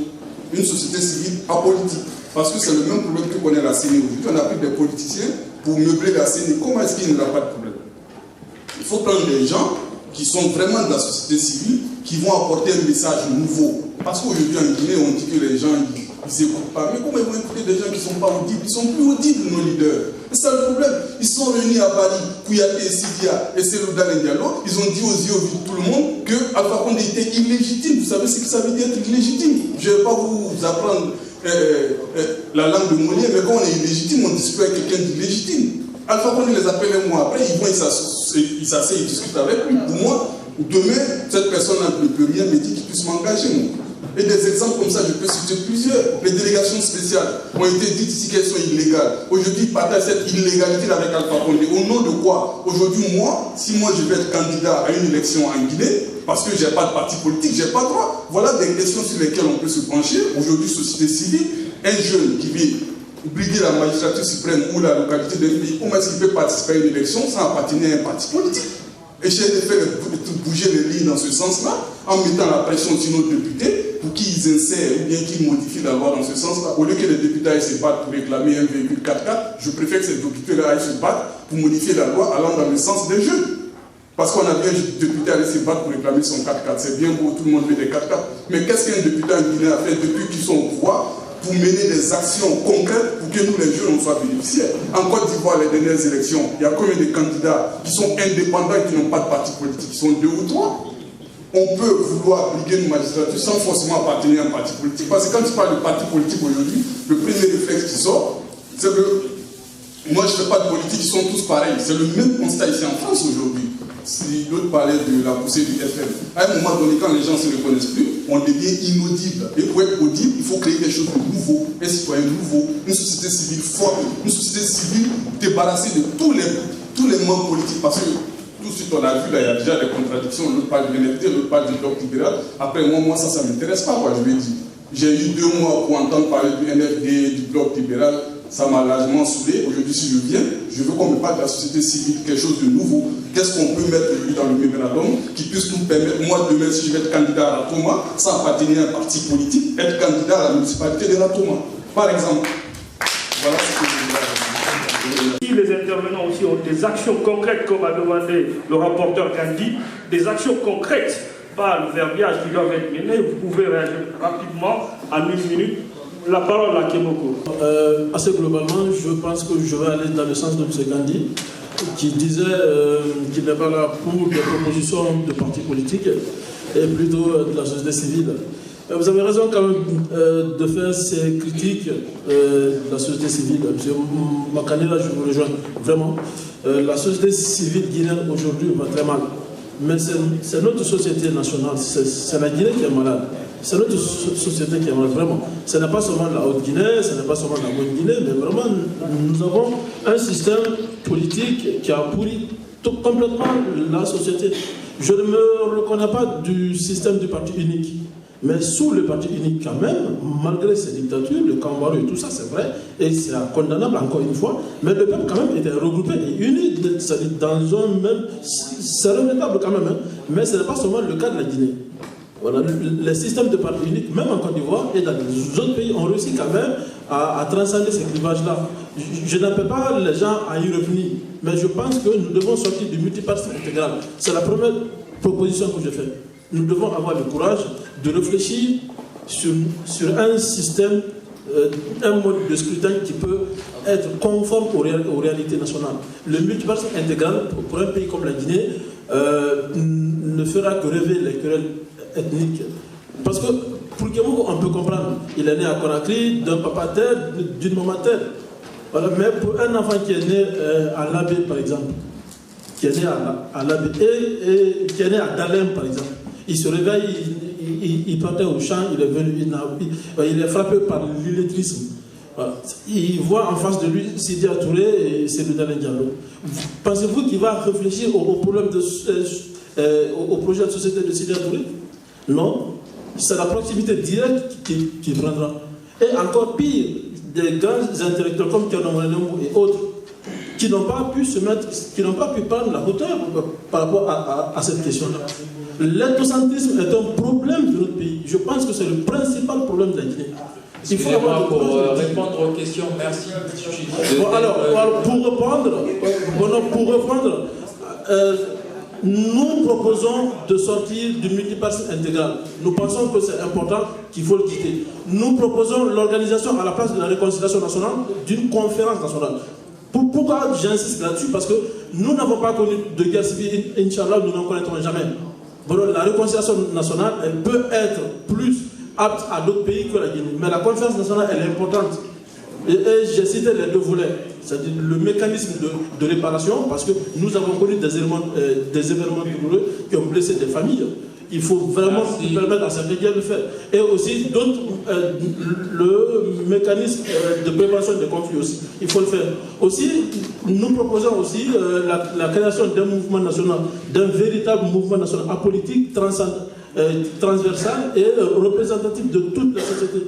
Nous proposons aussi un conseil national des sages à la place des coordinations régionales. Parce que nous savons que les coordinations régionales, bon, ce sont nos doyens, que moi je respecte personnellement, je n'ai absolument rien contre, hein, mais je pense que les coordinations régionales, quelque part, ont contribué aussi. Avec assez d'intérêt, toutes les interventions auxquelles j'ai assisté depuis que je suis là. Et je parle du fait que les interventions précédentes ont procédé de la même logique. Pour moi, je pense qu'en Guinée, il y avait trop de discours. Hein? Si on prend la figure de Sékou Touré, je crois qu'il n'y a pas quelqu'un qui a su, en tout cas, parler mieux que lui. Jusqu'aujourd'hui, il y a de gros cadres qui ont la maîtrise de la rhétorique, de l'art de la rhétorique. Mais ça nous a mené aujourd'hui à nulle part. Bien sûr qu'il y a des acquis, il faut les reconnaître. Mais le problème de la jeunesse, ce n'est pas aujourd'hui qu'il a été posé ou qu'il est en train de se poser, il a toujours existé. Quand je lis certains pamphlets, certains actes, le problème de la jeunesse a toujours existé. Mais aujourd'hui encore on assiste, c'est ceux qui se réclamaient de la jeunesse, qui sont aujourd'hui, disons, les dinosaures immortels qui sont au pouvoir. Donc le problème qui se pose, c'est le problème des institutions qui sont en place en Guinée. Ces institutions ne sont pas solides, puisqu'elles montrent très tôt leurs limites et leur caducité. Et donc qu'est-ce qu'il faut? C'est tout le monde doit converger vers une certaine vérité. La recherche de la vérité doit passer par la connaissance de soi. Moi, je pense qu'un Malinké qui traite un peu d'une autre ethnie ou bien d'une autre espèce, ou un peu qui le fait, cet individu ne se connaît pas lui-même. Je le dis en tant que Kouyaté d'abord, parce que je sais ce que ça veut dire. On dit que connais-toi toi-même avant de parler de toute autre chose. Donc ce problème en Guinée se pose aujourd'hui. À la fois une remarque et une question à M. Ademou. Mais ma remarque, je dirais d'abord, à chaque fois que nous Guinéens nous réunissons, nous parlons de réconciliation nationale, nous parlons des problèmes qui n'apportent pas trop de solutions à la situation de la Guinée actuellement, je dirais. Parce que, comme vient de le dire M. Bakarena, le problème, la meilleure façon de résoudre ce problème technique aujourd'hui en Guinée, ce problème de réconciliation nationale, pour qu'on n'en parle plus dans l'avenir, c'est de faire fonctionner nos institutions, je pense. Et ces institutions, parmi ces institutions, nous avons l'appareil judiciaire, puisque nous avons eu des élections qui sont passées. Si toutefois la justice fonctionnait dans notre pays, on n'avait pas de questions à nous poser. C'est nous qui avions réellement remporté les élections. D'ailleurs, nous n'en serions même pas là. Nous n'aurions pas eu la possibilité que tel dise que nos voix n'ont pas été prises en compte si la loi fonctionnait dans notre pays. Donc la meilleure façon pour que nous ne parlions plus de réconciliation nationale, moi je pense que c'est de faire fonctionner la justice dans notre pays. Ça, c'était ma proposition. En tant que pour la majorité des jeunes ici, moi je pense que ça va être le principal combat, de pousser nos dirigeants à faire respecter nos droits. Autrement, en termes de questions, je voudrais demander à M. Alimou, je ne sais pas, vous avez participé à ces élections présidentielles. Depuis 5 ans, nous avons lutter contre le régime qui passe. Je ne sais pas, dans les 5 années à venir, vous allez toujours vous contenter à signer des accords qui resteront sans résultat. Si ce n'est pas le cas, quelles sont vos stratégies de combat dans les 5 futures années? C'était tout ce que j'avais à dire. M. Makanera de l'UFR peut encore me formuler certainement des reproches par rapport à ça, parce que j'ai eu à dire que M. Sidya Touré, je l'ai cité, j'assume le propos pour la circonstance qu'il fait partie de ceux qui n'ont pas facilité les chances de l'alternance dans la mesure où il a tenu des propos quelques jours avant le scrutin qui confortait le pouvoir en place et de toutes les façons, Alpha Condé allait avoir au minimum 1 ou 2 candidats avec lesquels il ira aux élections. S'il y avait une unité d'action, c'était plus facile de peser dans la balance que les 7 candidats disent qu'ils n'iront pas aussi longtemps que les conditions ne sont pas réunies, mais du moment que cette unité d'action n'a pas existé, c'était évident que ça faisait l'affaire du pouvoir. Mais encore une fois, même ceux qui réclament, ou bien ceux qui sont honorés par cette victoire, dont il faut mettre entre guillemets, parce que les règles du jeu n'ont pas été respectées, je crois qu'ils ne peuvent pas s'en glorifier, d'autant plus que nous n'avons pas connu un scrutin qui est conforme au principe démocratique. Nous avons connu une mascarade électorale. L'histoire ne retiendra pas de fierté à en être vainqueur de ce qui s'est passé le 11. Pour ne pas aller plus loin et perdre le temps, je crois que les raisons sont évoquées. Pourquoi, en tout cas, le Bloc libéral a estimé qu'il fallait y aller. Et tout ce qui se discutera de la Guinée, nous sommes partie prenante. Et c'est dans le processus qu'on va faire valoir nos idées, on va peser de tout notre poids pour faire en sorte que les lignes bougent dans la bonne direction. J'ai une autre question qui m'a été posée. Comment balayer, enfin j'utilise le mot de M. Gandhi, hein, même si ce n'est pas le mien, mais comment balayer les acteurs politiques. Hein? Je ne pense pas que... Je suis de ceux qui pensent que ça ne se fera pas à la télécommande. Je le dis et je le réitère, à mon avis, c'est le rapport de force qui va permettre au peuple d'arbitrer qui est meilleur par rapport à l'autre. C'est-à-dire, c'est dans les formations politiques que la question va se régler. C'est-à-dire, en tant que responsable du Bloc libéral aujourd'hui, il faut qu'on soit capable de démontrer que ceux qui dirigent ont atteint leurs limites et qu'il est question de renouveler les instances dirigeantes, mais c'est à travers l'implication des jeunes, puisque c'est des jeunes qu'il s'agit, puisque M. Makanera a dégagé quelques pistes de solutions, notamment l'engagement des jeunes dans les cotisations. C'est pour amener le parti à avoir une certaine indépendance financière au regard de son leader, que ce ne soit pas une seule personne qui soit là à financer le parti, sinon nécessairement le parti devient une entreprise familiale, une entreprise privée, quelque chose comme ça. Maintenant, si l'implication des jeunes va dans le sens où ils respectent toutes les procédures au sein du parti et qu'ils arrivent à en faire un espace d'épanouissement pour faire valoir leurs idées et exiger dans le rapport de force interne qu'ils soient investis, par exemple, comme candidat, je souhaiterais certainement que dans les échéances futures, en tout cas, je compte compétir dans cette direction-là, que je sois le candidat du Bloc libéral en 2020, à l'occasion des élections présidentielles. M. Fayamil Mouno a honoré le parti, et certainement, il sera intéressé à y aller aussi en tant que candidat. On va se confronter dans l'investiture au niveau du congrès, du parti et de la convention, et certainement, chacun de nous aura à faire valoir ses arguments. En attendant les 5 ans, je compte les consacrer, parce que la politique, c'est aussi l'art de construire son propre chemin en se rendant utile aux autres. Je suis fidèle aussi à cette définition de la politique. Donc, je me battrai dans les 5 ans, dans les instances du parti, pour faire en sorte que je gagne la confiance des responsables et des structures du parti, pour qu'on estime que je serai le meilleur ticket pour 2020. Maximiser les chances. En tout cas, je suis en train personnellement de me battre à travers cette implication, pour ne pas que le parti s'identifie à son leader et de façon éternelle. Parce que très souvent, c'est nous qui créons les petits dictateurs dans le parti. Nous en faisons des monstres quand ils arrivent au pouvoir. Et finalement, l'histoire a démontré que les mêmes monstres finissent par nous détruire nous-mêmes, et c'est nous qui en avons fait la promotion. Si je crois que chacun va un peu dans cette direction, dans le cadre des partis politiques, il y a assez de choses à changer, mais ça ne se fera qu'à travers un combat interne, mais il faut nécessairement qu'il y ait une implication a priori. Donc, pour moi, l'une des solutions pour balayer, comme vous l'avez dit, c'est d'exercer la pression à l'intérieur et démontrer qu'on est plus apte à conduire les rênes du parti, qu'on est plus apte à promouvoir les idées du parti et faire en sorte que le rapport de force interne puisse bénéficier aux jeunes, pas parce qu'ils sont simplement jeunes, mais parce qu'ils sont aptes à mieux faire que les aînés. Cette aptitude est à démontrer. Pour bénéficier de la confiance des autres, il faut aller dans le sens de poser des actes précis qui démontrent que dans le futur, vous pouvez encore mieux faire. C'est lui qui pense que les jeunes, c'est pour demain, moi je pense que c'est pour aujourd'hui. Donc, quand je m'engageais personnellement, je vous avoue que les 80% des personnes que j'ai consultées avant d'aller en politique, parce qu'auparavant je n'avais jamais milité dans un parti politique, je parie que 80% déjà m'avaient dissuadé d'y aller. Aujourd'hui, ce sont les mêmes personnes qui trouvent « Ah, tu as fait du chemin en 3 ans », je dis tant mieux, de toutes les façons.